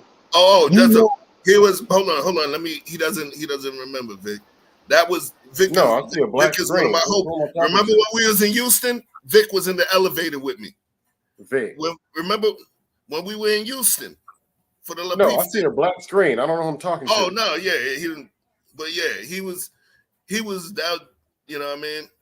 So. Oh, I'm not Houston. I'm sorry. not Houston. I don't know what he talking about.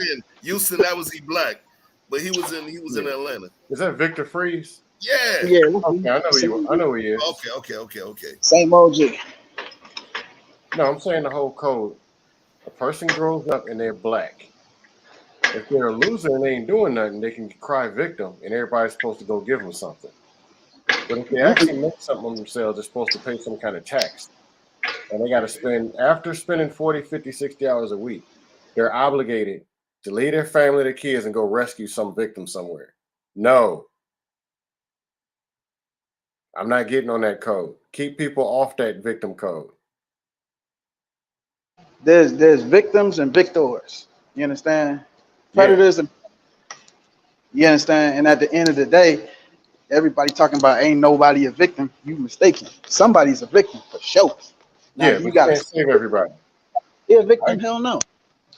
No, I'm saying it's overkill, what I'm saying, but I'm just saying, can you help a person who wants to be helped? Yes. Can you help a person who needs to be helped? Yes. But not at the detriment of your own self, your health, and your own psychological. Still trying to give your last, the shit that you need to keep you going or to further your cause in order to be charitable to people who ain't doing enough for even to maintain their own self, then that's called overextending yourself. Poor mismanagement of resources. So that means you wasn't the leader anyway, because you was gonna fuck the bag up anyway, trying to be a philanthropist.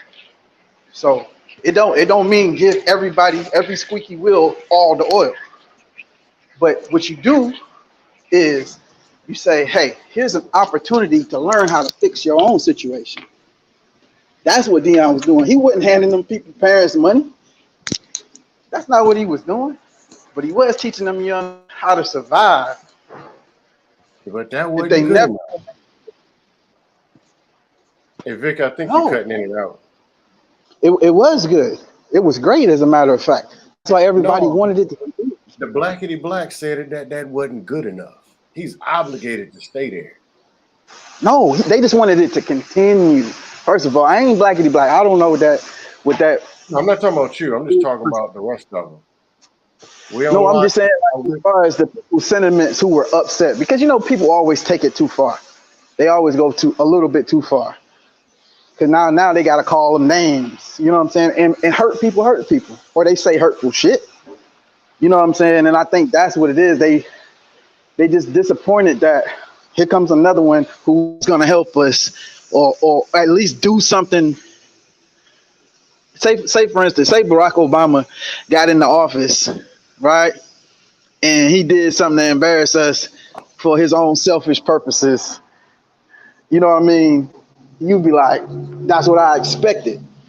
Because every time a black man come up to any position of prominence, he finds a way to either isolate himself or play itself right up, fumble the bag, as brother Anton like to say. And in this case, he's just really on some, okay, if y'all want to do that, then I'm gonna get back to doing for mine. But without explanation, it just looks a certain way. But see, now that the information is coming out, then it's understandable. Even you don't gotta like it, but it's understandable. You know what I'm saying? There's That's why. one more. Oh, no, I'm just saying. I went to HBCU. I know people who work there, all the way up to professors, to financial aid, and everything. There's some problems, and I tell people don't go there. Don't send your kids there if you have another option. There's a reason, and this is 2000s, so I can imagine what they're doing in 2022. So it's not a surprise that whatever happened, how it happened, and why it happened. Hey, Victor, are you frozen? Victor, freezed. I don't think so. Oh, but I just had we your on lock. going down. Oh, okay, we on lock. You can have a conversation in good faith, or it can be dust, however you want it. But hiding in the chat with the comments, really, bro. But good faith, that's option one.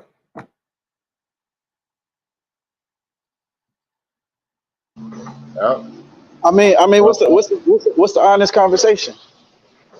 No, What's the one of honest them. conversation about what you're saying? So No, are you? Is it your belief that each his own, everybody on his own? Take care of yours, and that's it. no, my belief is this: you're not obligated. You don't sign a contract to show up black, and you're obligated to save everybody because of black. That's a no. And for other people to come to grown men and be telling them what to do and what they should be doing with their time, their energy, and their money. How about no? And these people don't have your best interest in mind anyway. But since we unlock you, you want to hide in the chat. You had Dr. Umar. I'm not gonna call him a doctor. You had Umar Johnson on your panel, bro. Really? Millions of dollars from black single moms. Money that's supposed to be going for black boys. He scammed and spends on women, banging them out all up and down the street. You support that shit, and you got something to say to me. Umar Johnson. I don't think there's nothing. We ain't got nothing to talk about.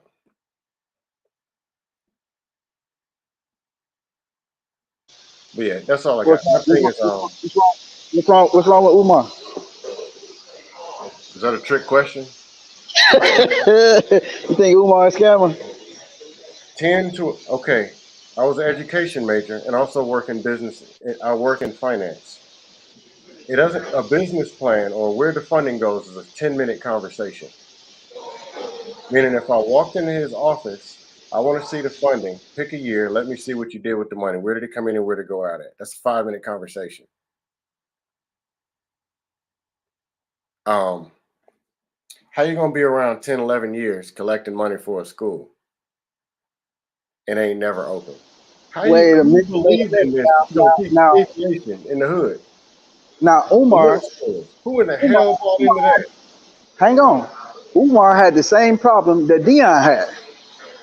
He couldn't get the Umar support. was the problem. Why do I you don't think know. Umar didn't get the support? Because he was taking the money and spending it on hoes. He never might had have intentions to taken build no money damn and spent school. his own money for hoes. Huh? How would you know where he's getting the funding for his whole habit? What did he do with the money? This is what I do. I worked as a teacher.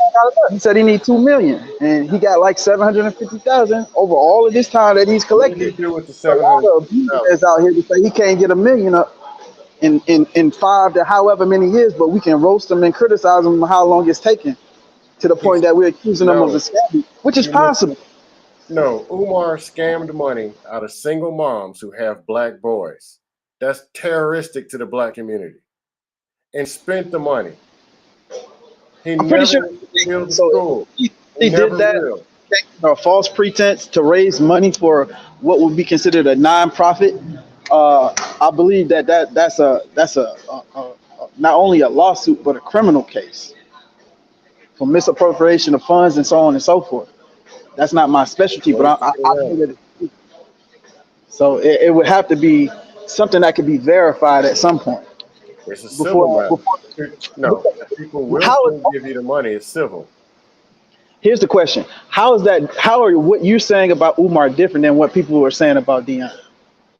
Where's the damn school? I can show you where Jackson State is. I can show you what was done with Deion. Where's the damn school? If Umar, supposedly doctor, been around for 10 years, collecting money from single mom, broke ones, collecting from single moms for boy, it don't take but one NBA player, one actual power name to get you some money. How can you think none of them gave him any money? Where do you think that money went? Where's the school? How much does it cost? Now you talk about a $2 million budget. I do budget. How many teachers? What's the teacher salary? How much are the benefits? How much it costs for a parking lot, parking passes, health insurance? $2 million ain't no money. Aviation to middle schoolers, y'all fell for that. So who's to say that he just didn't undershoot the number that he thought he needed?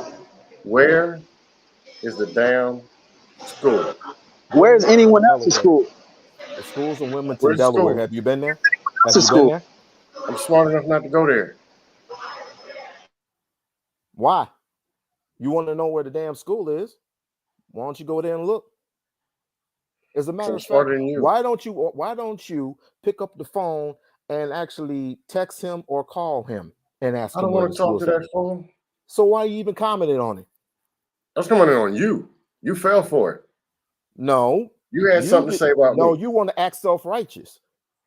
Why don't you just go? Why don't Okay, you just I'm a do yourself crook. a favor? Next. Why don't you just do yourself a favor? Why don't you just go ahead and bleach your damn skin, man? Because all I hear all damn day is you complaining about black women, complaining about black men, That's not true. complaining about society as a whole, complaining about they don't do this and they don't do that. That's not true. But you go, yes, you do. You go in on the Peef network, you go in on this network, you go ahead in this chat, you go ahead and on that chat, you complain. Ain't no That's real not true. solutions I'm to a troll. ain't I no got real jokes. solution to a problem. We ain't got time to joke. We ain't got time to Yeah, we joke. do. We ain't What got time time to get is it? jokes. As a When matter of people fact, come up here and support Umar, it's why time to don't you do start that? clowning. Why don't you do this? Why didn't you do that? Why didn't you come up on the why don't you come on the platform when I was doing the after show? Why didn't you do that? I don't never see you. You I'm don't not never had no. subscribed to- Well, all you got to do is I'm all not you do is have subscribed to smoke you. for me. You have smoke for me. You No, have smoke I for had people who jokes. You in the support. chat talking You have shit. smoke for me. You have people who have smoke for Umar. Whoever support this dude, and he actually is sitting on the building. Where is your building, sir? Where's your institution? Where's your hospitals? And you Where's fell your for it. supermarkets? Where are You they? actually believe in the damn school? You That really is going believe to it? when it opens, I want an apology. When it opens, I want a formal apology for each and every single one of you so-called Negroes. When it does open, it can open in 3 weeks from now. It can open next year. I want an apology, a 11 formal years. apology. If it takes Now I 11, want it to see takes the 11. financial. What I want to see is the financial statement. Everybody Then I wants actually to will see. show up. Everybody wants to see the financial records. Did you ask that from white institutions? Did you ask They that from got white schools. institutions? But They did got you the ask that? schools. But did you ask that? No, you didn't. They got schools, bro. I don't need to see the documents. Okay. Well, why don't you go there then? They got schools. Go there and see how they treat you. Oh, I forgot. You have nothing. You have nothing to show for. Oh, really? I went to a black school. Except for a little bit of here and a little bit of there. You ain't Chinatown, bruh. You ain't Chinatown, is you? Have you been to Vegas? Have you been to New York? Have you been to certain places that have places like that? Places like Chinatown. Those are called institutions, bruh. Those are called communities. You ain't build none of those. You ain't build none of those and don't want to build none. You are a waste of debate. You are a waste of debate because you don't debate nobody. You actually believe in Umar. What's that debate?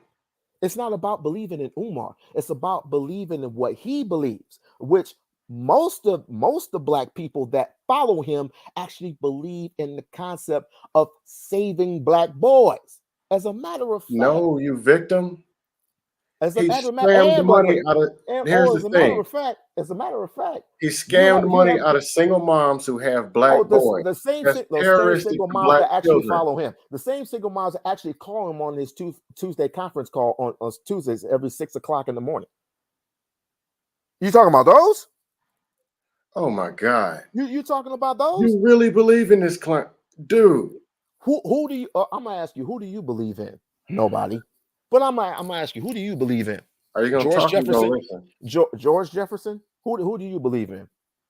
What would you know about an actual strong black man? What would you know about that? Don't mention Malcolm X. Don't mention Medgar Evers. I want an actual other name. Start myself. But you're not qualified to have this conversation. The fact that you don't notice that the man is stealing money you hate from single black moms, and you're hate cool with yourself, and you have the unlitigated gall not to even call him and ask him any type of questions. I don't want to talk to that fool.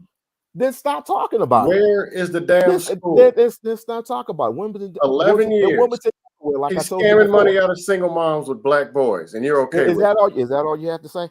Well, who else is he? What else is there to say about him? Who else is he scamming from? He got the money. He's got the buildings. He's got the money. He's got the buildings. He's got the plumbing up. He's got the electricity, and he has the vaxes. So what else are you complaining about? The only thing left to do is open it up. That's 11 years to open up. 11 years. That meets the standard now. See, this is the reason why you clowns don't even consider being even talked to, because it's just too late for all this. It's way too late in the game for all this. Maybe in another 11 years, you don't want to build. You don't want to do anything, because if it was the next person, if it was Chef doing the exact same thing, you would have smoke for him. If it was Andrea, you would have smoke for her. If it was somebody like I don't know, Mo and Joe, you will have smoke for him too.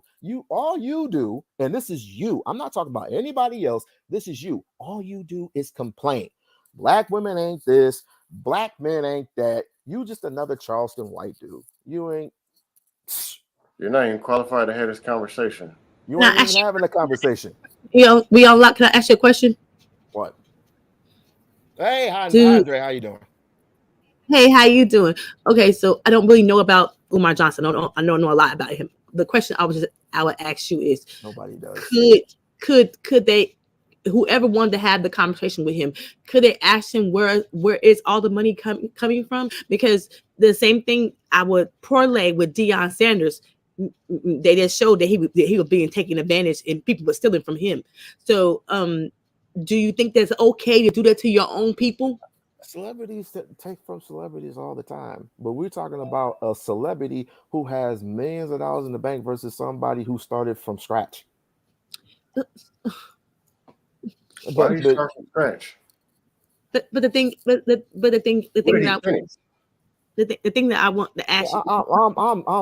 I'm sorry. 11 years, he ain't scratched nothing but his damn nuts. I am sorry, Andrea. I'm sorry. No, I'm so sorry, babe. I owe you one, but I'm getting so sick and tired of this clown, man. All he does is just get on panels and clown all single day. There's probably 1 or 2 days that he's like, "Hey, how you doing? How you doing? I'm not trolling today." Have you ever thought about listening? Have you ever thought about listening? Have you ever thought about doing for other people? Have you ever thought about shutting the hell up for once? You ever tried listening? Have you ever tried listening? No. Have you ever tried doing? As a matter of fact, how much money? How much money have you poured into black people? How much money have you poured into black institutions? How much? 1, I went to an HBCU. 2, I was a teacher. 3, I work in finance. Congratulations. No, that ain't good enough. And you're following a dude who scammed money out of single mamas and doesn't have the damn school. First of all, you ain't proved nothing. Nothing. Nobody has been able to prove anything about Umar for 10 plus years. He's been I forgot it takes 22 years. He's been sent all types of stuff. I don't want to And cuss tell him to on stop your sticking his meat in them ugly ass single moms. That's where your money See what I went. mean? See what I He's mean? spending it See what I on mean? them. This is See what I mean?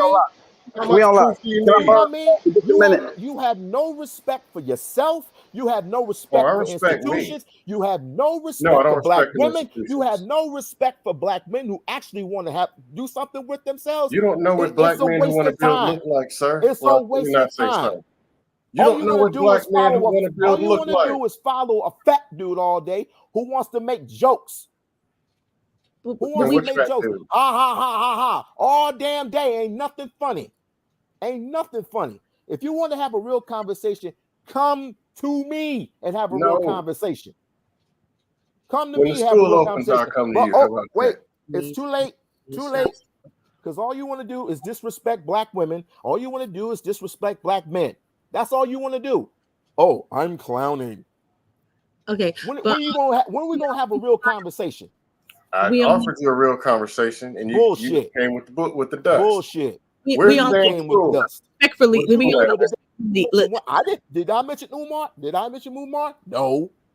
You mentioned me. Did anybody on this panel mention Umar's name other than him? You mentioned me. Exactly. You mentioned his name. I didn't mention his name. You mentioned me. As a matter of fact, you're the one that called me out. I'm right here. Yeah, you was talking that shit in the chat. But I mean, you're talking that shit in the chat. But you're not listening. You're just talking that stuff. But you're so immature. Just hang on for a second, brothers. Yeah, kombucha. We're still talking about Deion Sanders. The Dr. Umar thing was just a side conversation, but it is still we're still on topic. But celebrities gonna do what celebrities gonna do. We a lot. I want to hear your opinion about Deion Sanders. What did you say about Deion Sanders? I didn't hear you. What did you say?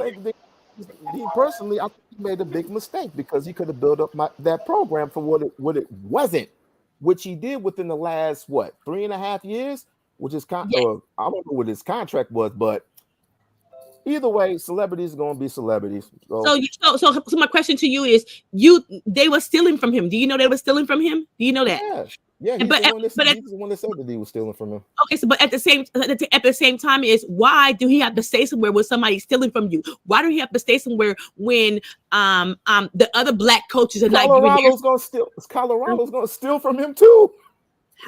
How do you say that? No difference.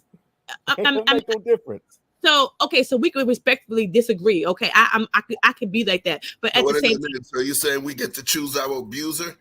I don't understand. I mean, you remember Colorado? I don't know what's in Colorado. Maybe you can. So put it to you this way: it's as simple as this. He donated his time, his skill, his coaching acumen, his charisma, his ability to deliver a message to young black men when we are at a pivotal point within our generational evolution as a black people. Nobody gives a shit about what OG is saying right now. If you can't show me the bread, if you can't show me success, I don't have to listen to you, right? So we're moving through this point of evolutionary black culture where you got people saying, who the hell is Biggie? Who the hell is Pac? We exist within a culture where we do not truly respect our ancestors and our predecessors and the OGs in front of us, right? Cool. Hey, Chef, what do you mean by we don't respect them? So when I say in terms of respect, I don't mean worship, right? I don't mean worship. I believe in terms of respect is respecting the knowledge and the historical information that we can receive in order to add that to our playbook of understanding.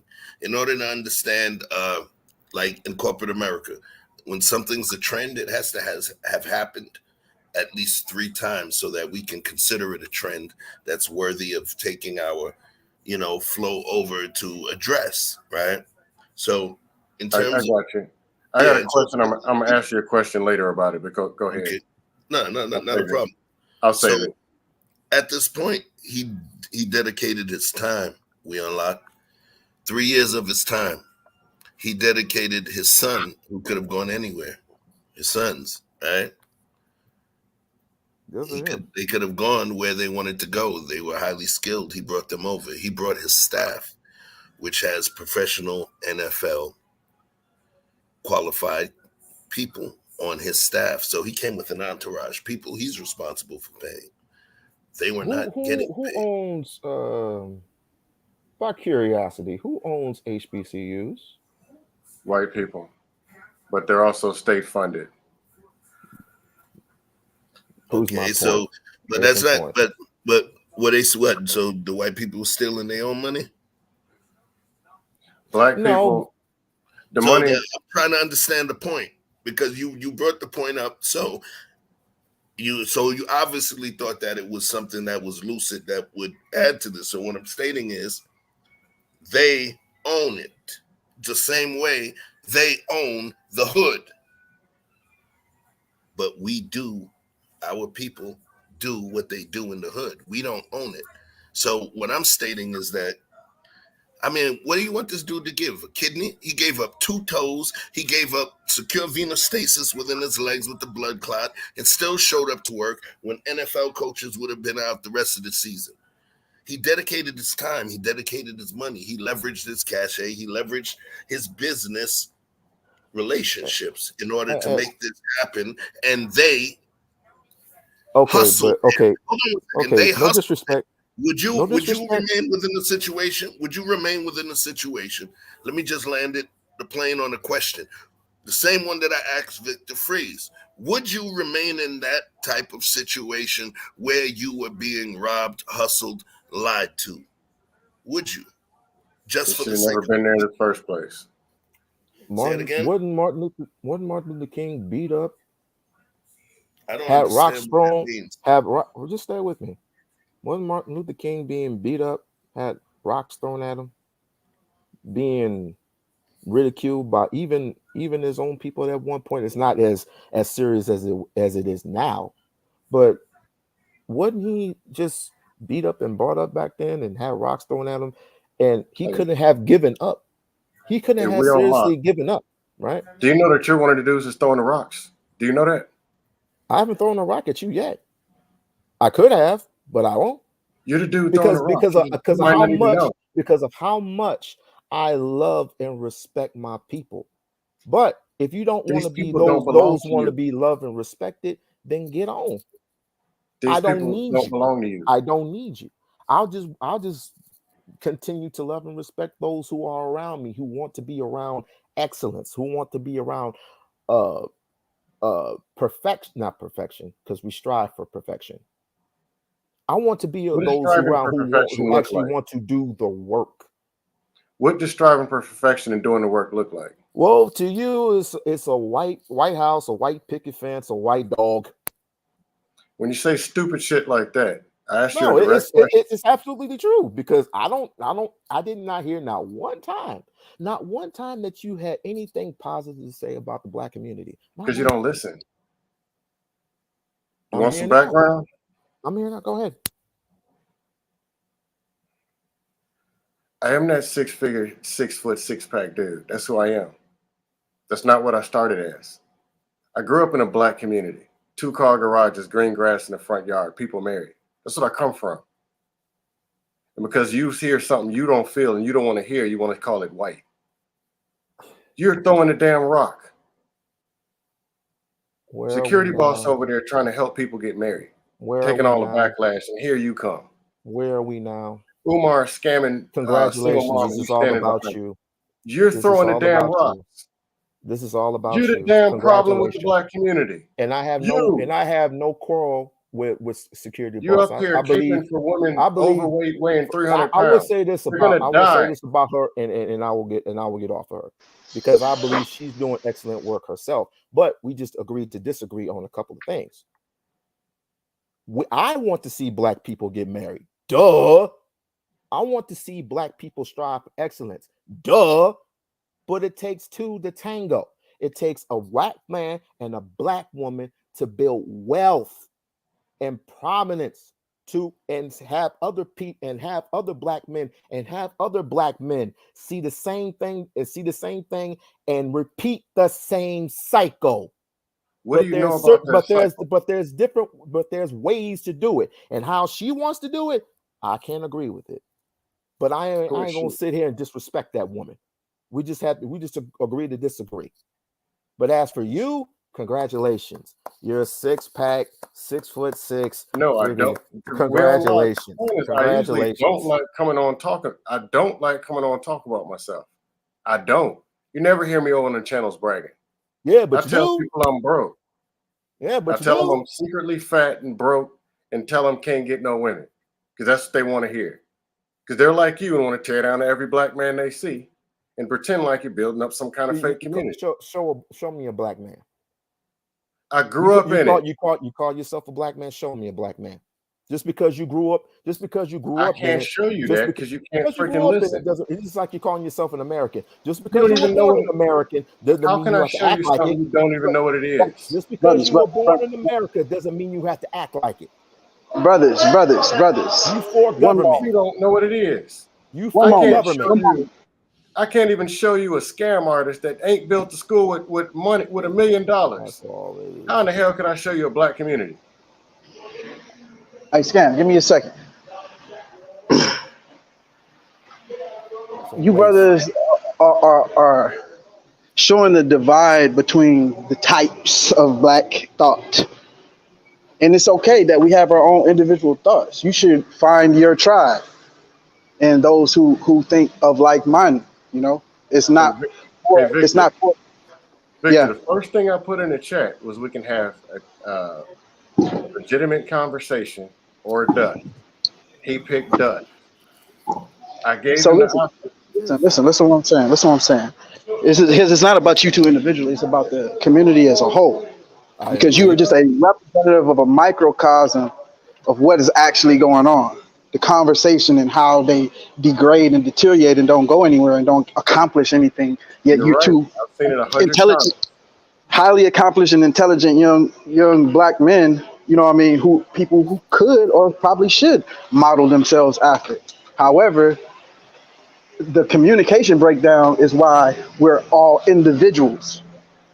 A finger can be broken. It's hard to break a fist. You're right. But two people have to talk and two people also have to listen. Only one person's willing to listen. They say if you want your word to be respected, say it last. Somebody got to be the one that say, I'll go last. You go. I'm okay leading from the rear. That is a thing. So your weight is not felt. Okay. However, you know, the question I would pose to you, not to say like me and We on Lock are on the same side or something. It's not about sides or anything. But what I will say is, as many reservations as I have about people misappropriating funds and what's taking so long concerning the doctor or the brother Umar, with all of those reservations that I may have, I don't have hardcore facts to say that something nefarious is going on. So that would be very short-sighted and accusatory for me to just make that claim without having anything to substantiate that. And I feel like that is, to some degree, is what a lot of people have done with Deion and just say, oh man, he is sell out. Oh, he just wants to sell out to get to this white school or whatever. You don't know. So, you know, you can make it sell out. Well, go ahead. My bad. Continue. You can make as many, you know, hypotheses as about that as you would like, but you know, there's only going to be one truth. And I feel like, you know, when you're making these hypotheses, you should be more reserved and not as egregious, so that if you err, you know, your apology can be accepted. You understand? Not. You know what I'm saying? So just, I wonder, or I question, the question for you is, how is what you're doing about Umar different than what's happening with Deion? Deion and Umar are not in the same. One person is building, one is tearing. They're two different people with two different agendas. Really, dude? One's constructive, one's destructive. Really, dude? See, this is the reason why I can't. I refuse. I refuse. One built something, One, scamming money out of the women and tearing down the future. Like you give a solid, like you give a flying fuck about terrorism. women. Like you give a flying fuck about women. Okay, but okay, so just hypothetically. Y'all like if you'd listen. No. I would listen to a terrorist. I'm just asking a question right now. Hypothetically, we don't have no proof that Umar is stealing. Do you have any facts? Do you have any evidence? Do you have any? Have he been sued? Have he been? He's been sued dozens of times. Dozens. Oh well, damn. Well, there you go. And they can't prove anything yet. They've been proving civil matter. So you can prove the school ain't there. I don't know everything about Umar, and I respectfully don't want to talk about him when I don't have all the facts. I'll say this: if whatever he's doing to try to help the Black community, if he's trying to do a good thing, who am I to judge him? And who am I? And I say this to the people who wants to judge Deion Sanders. I feel like y'all are unfair to him too. And y'all, we say this.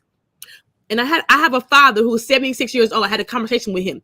He said we always asking the Black man for so much. Okay. But at the end of the day, Deion, it's called America. You are free to do what the hell you want. And if he choose to go to a white college, who gives a fuck? Because he's making opportunity for the next brothers. And that's why I think all y'all are missing the point. And I'm gonna say it again. At that raggedy ass school down there, and that raggedy ass school was raggedy. Let's be honest and tell the truth. It was raggedy before he got there. He changed the whole school.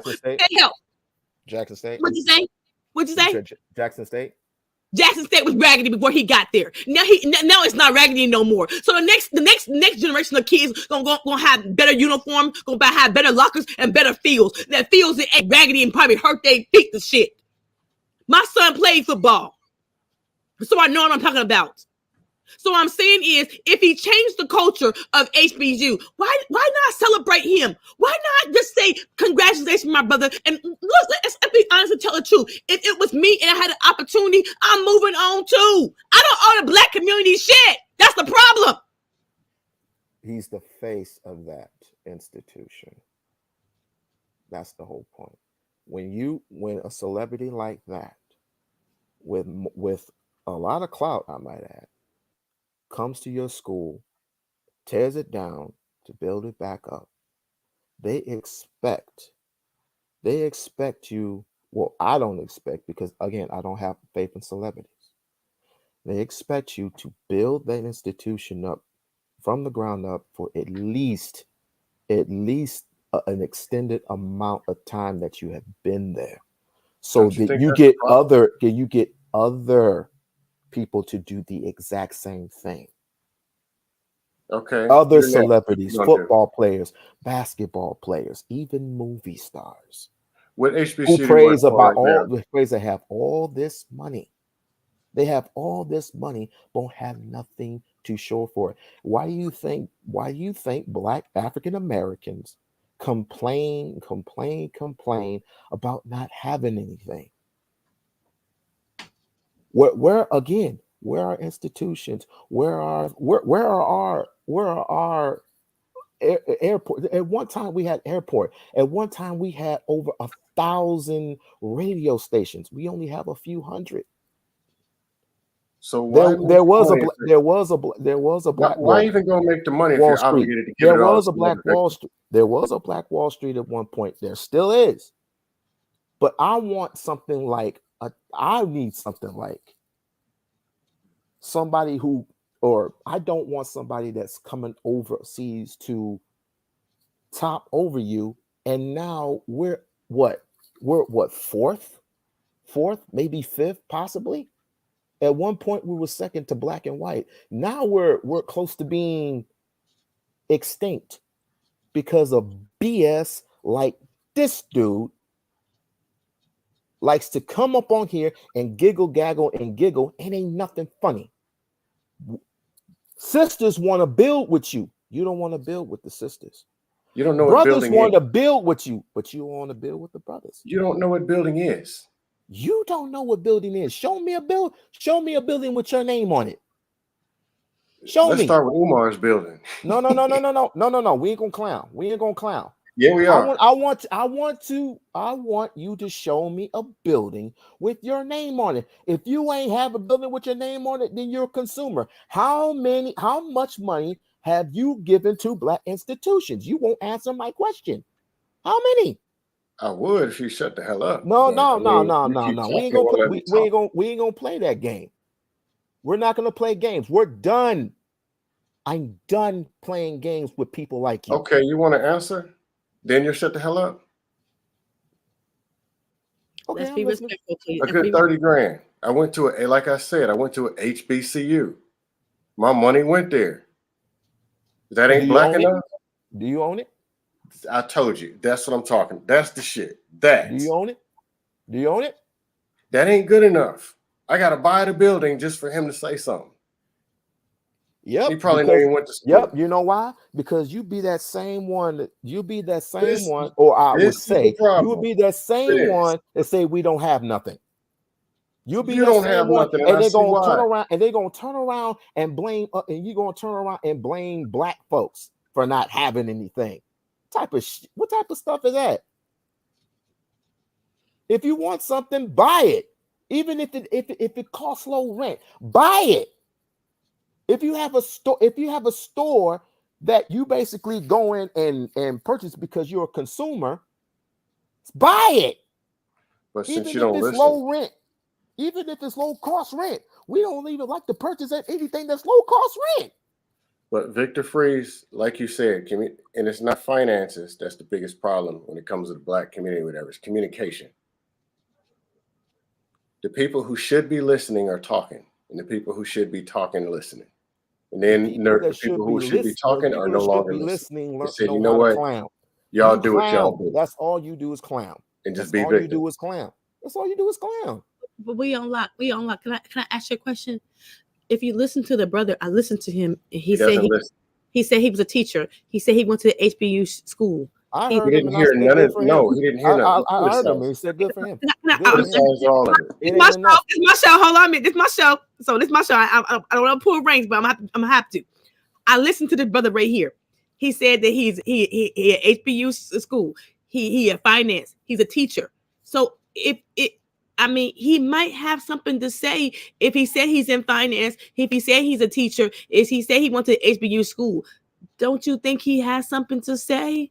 Hey, Andrea, my brother, you might not agree. You might not agree with him. We can all agree or disagree. But at the same time, if the brother said he have donated, if the brother said he have worked in school, the brother said he has in finance, if the brother said he's a teacher, he might have something to say. Nah, he sounded disingenuous. So the conversation had a chance because being scammed. Please, let me come back and come with something positive. Because when I tried to say something positive after being disingenuous to start, the positive got erased, which I can understand why. Okay. Here's the deal. I was talking to Will and Locke on Lapi for something. I came to troll because it was chaotic talking some dusty stuff, which you know him. And one of the things Will and Locke said when he was talking about putting money into certain programs.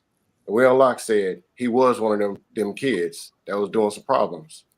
And he was one of those kids that came from one of them programs and got himself together. I actually respect everything that he said when he said that. This isn't personal.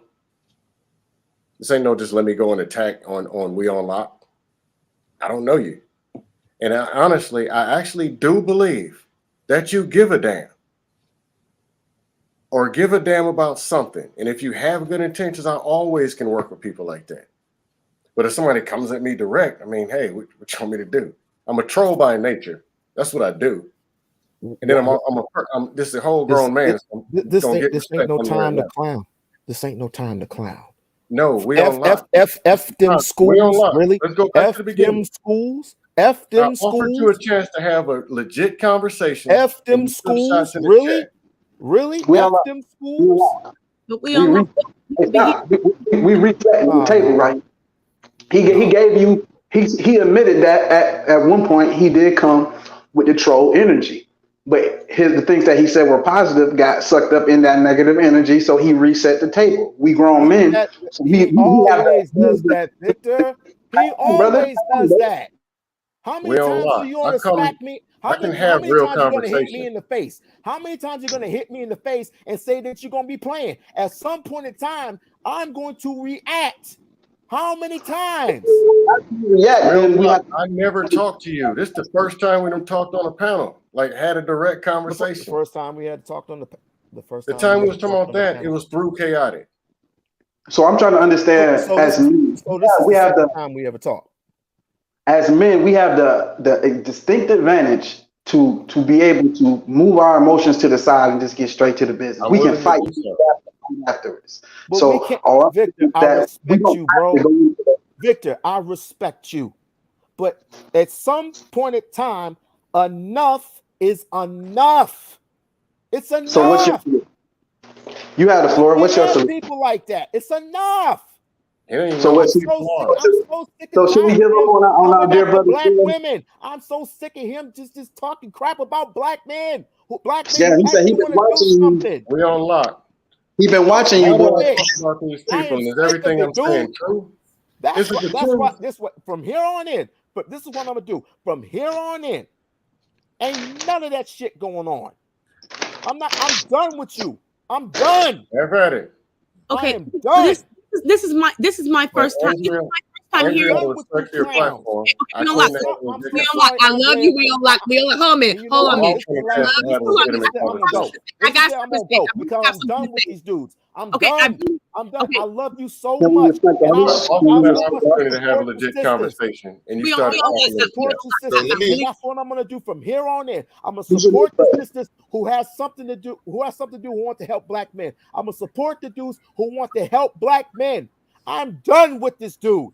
I'm done with people like him. Andrea, I'm done. Andrea, I'll take you a moment. Let me just let me Yes. just say this. Damn, I wish he didn't drop. So let's just pull back for a minute and think about this, right? Because this is wild what just took place.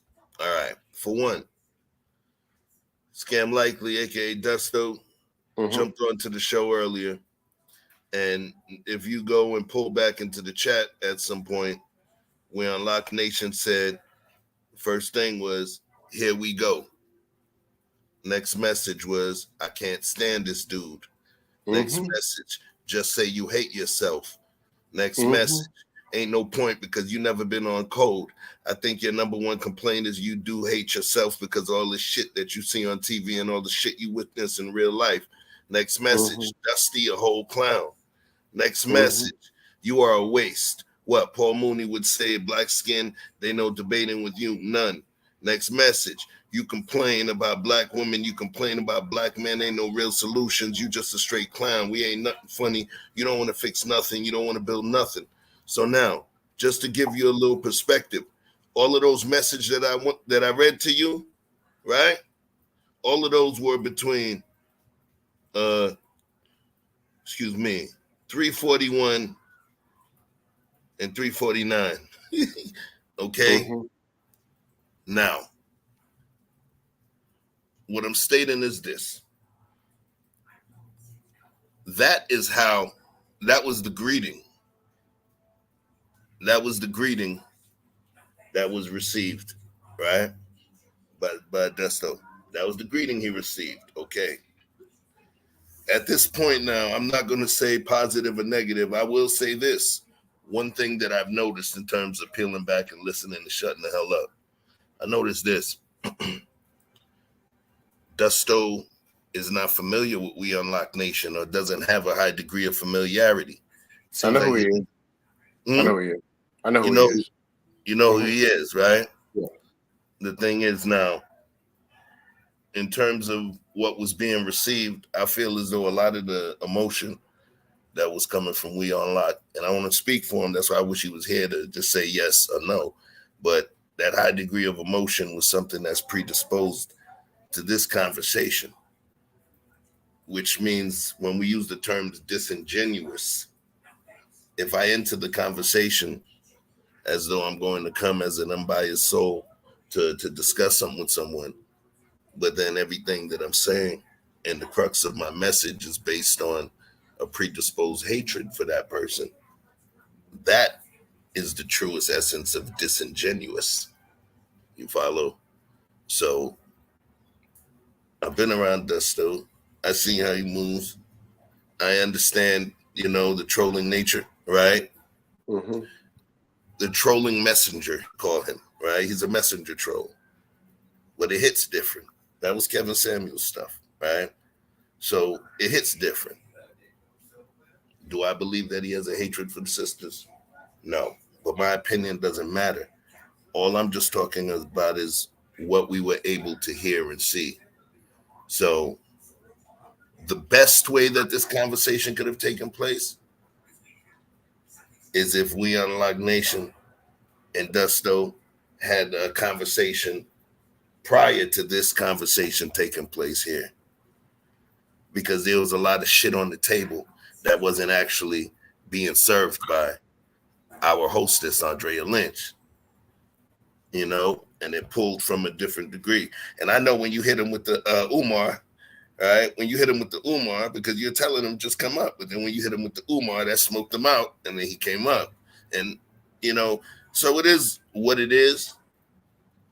I don't want to say this person's right, this person's wrong. But if you just review the tapes and you look, you can see how it built up to this point. Yes, and I want to make sure everybody is respectful. And that's what you said was interesting to me. So I just want to go back and elaborate. You said you was a finance. You said you was a teacher. You've been at the HBU school. So if you have experience, and so my question to you, and I want to make sure this is right. My question to you, I don't know a lot about Umar, so I don't want to pass no judgment, but I asked the question for you when you said there's no school. Do you have all the facts to say that? 11 years, the school ain't running. 11. This money came from them on the clock though. Black boys. There's some stuff that just don't add up when it comes to money. I'm just saying it's hard to see how long it's supposed to take for you to get your business started. You know what I'm saying? There's a lot of shit that I was supposed to have been done by now that ain't quite done yet. No, I might should have been monetized by now, but hey, shit get in the way, shit slow other things down. You never really know exactly what that is. And when you're dealing with finances, there's a natural inclination to perceive some kind of not scandal, but there's always a skeptical eye about the man holding the money. Not to say that he's done anything, but it's just, anything that even looks remotely off, you're gonna say, oh well, who's got control of the money? Who's got control of the money? Why isn't this happening? And there may be tons of factors because I just don't see the infrastructure. Deion brought a team with him. He brought a whole network with him in order to make that possible. You can give him as much praise and adulation as you would like, but just like there was more people who went down in that helicopter crash than Kobe and Gigi, there's a lot more people who was at Jackson State making all of them that undefeated season possible, other than our dear brother Prime walking around on one foot. So I did have one more question for you, Dust, because you're interesting to me, so I want to have you back on my show, okay? And I hate that this had to happen. I hate this had to happen because I don't want my guests to feel argumentative or I respect everybody, okay? You don't have to agree with me. All I'm here is to listen to your side, and if you got a different opinion, I can listen to that. But I do think you're interesting because you said finance. You work in finance. You're a teacher. And you went to the HBU school, so you might have a different opinion about HBU school. I never went to the HBU school, but I did go and visit one. Okay, and so when I hear about your own people stealing from you, like from Deion, I do have a problem with that. And I'm not saying fuck the HBU school, but do I say that sometimes them schools down there, the money ain't being appropriated right to the kids, the money ain't being appropriated right to the school, the money ain't being appropriated right to the facilities? Yes, I have a problem with that. And then you want us to give to the black schools, but y'all misappropriating funds. Mm-hmm. Yeah, and Andrea, the conversation that you saw take place. Yes. That is the whole problem with this fake black community. You just saw the whole problem take place in 30 minutes. You saw the whole thing go down. You saw it all. And usually, and here's the truth: I never count on going on channels bragging, telling me how much I make. I got this, do this. I don't, because usually they do nothing but try to tear me down anyway. That's all they do. See, I'm gonna be honest. Right. I'm not in the business of tearing you down. I actually want to learn. I'm not talking about you. I'm just saying. I'll put it this way: I know a person has a personal problem with me over stuff said on the panel and just whatever. But I think somehow there's something misleading. And the worst thing is a person who's passionate or who wants to do something and go somewhere and it going into the wrong direction. That's bad, because he actually might want to build or make people stronger and better. But if it's going to the destruction, that's even worse. You say if you actually want to go and save 5 black lives, but you go take 10, that's worse, because you really wanted to go and save 5. I'm just saying sometimes correction and redirection need to take place. I guess it didn't.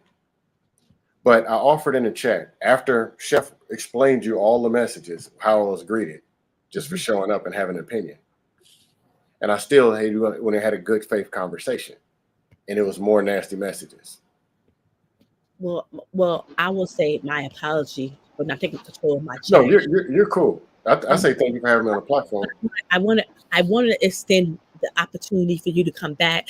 I have another Zoom call for my foster daughter to go to, but I want to send the opportunity, because I do want to talk to you about finances. I do want to talk to you about the HBU school, and I do want to talk to you about you being a teacher. Okay, so I want to send the opportunity for you to come back. Hit me up on the Instagram, and we can make it work. I apologize, but we're good.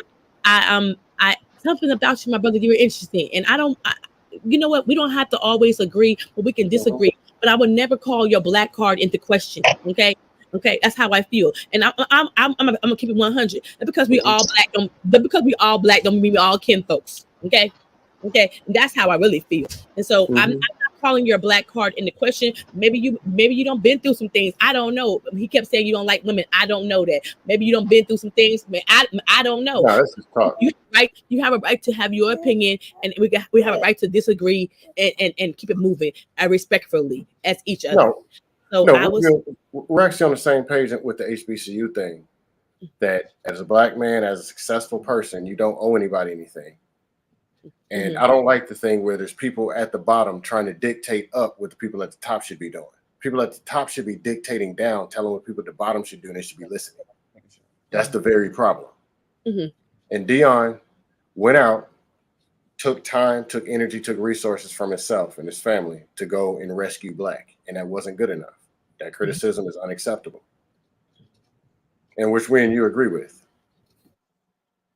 But the building of school and the finance thing, the bottom line is, if you say something, you're supposed to have a business plan, a financial plan, and it's supposed to be tracked with money coming in, money going out. Yes, and I do agree. I do agree we should track the money, and I know if you didn't steal it, Umar failed because the school ain't there. But comes on platforms to tell other black men what they ain't doing and tell them they hate themselves. That's unacceptable. Okay, I would love for you to come back. Okay, I'm so sorry I have to go, but I have another Zoom with my foster daughter. But I want to send the opportunity, because I would love to have a conversation with you, because you sound interesting to me. I want to have the conversation. It was derailed, and maybe I should know how to take control of my channel. But I don't want to sometimes put authority out there. I'm a woman, okay? So no, it's your panel. You got to kick me off. I let him fight it out. But I wanted my sincere apology if you felt like it was not okay. I apologize. No, you're good. He been in these YouTube streets probably longer than you. Okay. He's battle tested. But I want I do want to come back, and I do want to have the conversation, and I do want to talk about finances. I do want to talk about you being a teacher. I do want to talk about that because you sound interesting to me, and so I'm gonna hit you up on my Instagram, and we can make it work next week, okay? If you have time. Yeah. Oh, one last thing. I put it'd be very interesting. Take a look at that video that I put in the back check. Okay. I will check that when you get a chance. Okay, I will check it out. And thank you so much. Thanks, Big. Thanks, Chef. I'm so sorry, but I have to go. My foster daughter has a Zoom call. But I love everybody who showed up, everybody who came, everybody who shared the video out. This is a great conversation. And I will say this. But because we're Black doesn't mean we all have the same opinion and we all feel like where we're going. Maybe we're in all different levels of our life. We're going in different directions. But at the end of the day, we should all respect each other and respect each other's opinion.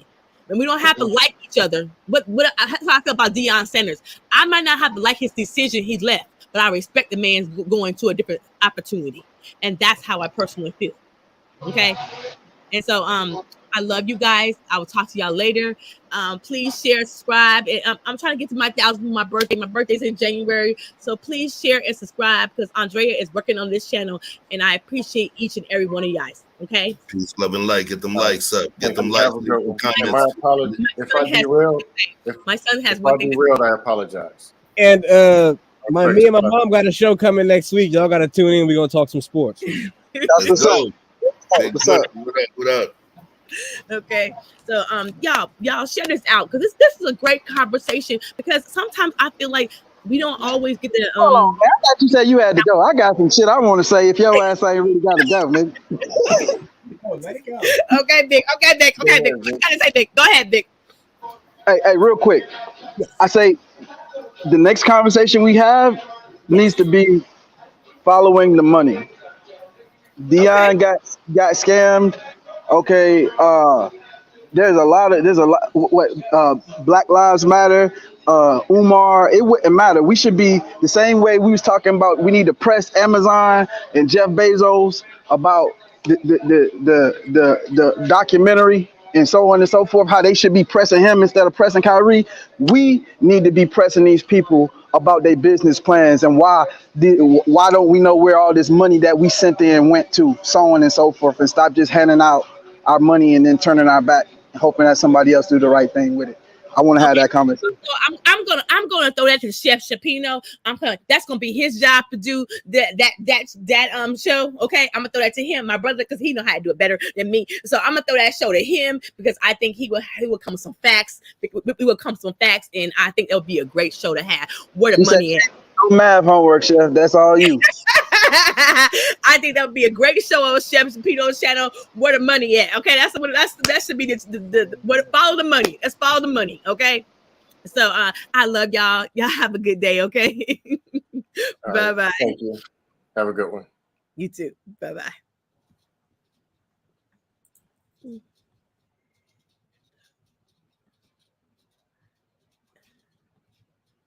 Where are you?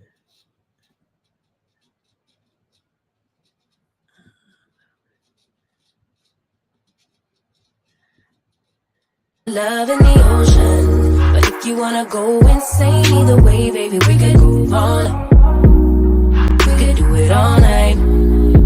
We could go all night, all night. Do we heal, do we bleed? I'ma follow your lead. We could go all night.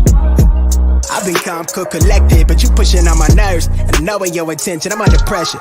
Okay, I'm admitting that a couple things I said got acidic in the tone, in the presence I get careless. Long as you know I come with imperfections. When you look at me, you see the soul through my flesh. You something special. Know you looking bomb, the way you dress it, gone flex it, hold it still and let my mind digest. You got the leverage, you got the upper handle on the situation. You worthy of a million more of the storms that we weather. We fight retreating, then fuck, but you trying to kill the cycle. When nobody's stressing that body like me, I know the way you like it. I treat you like a queen, run the castle. We could do it all night. We could go all night. Bye, you guys.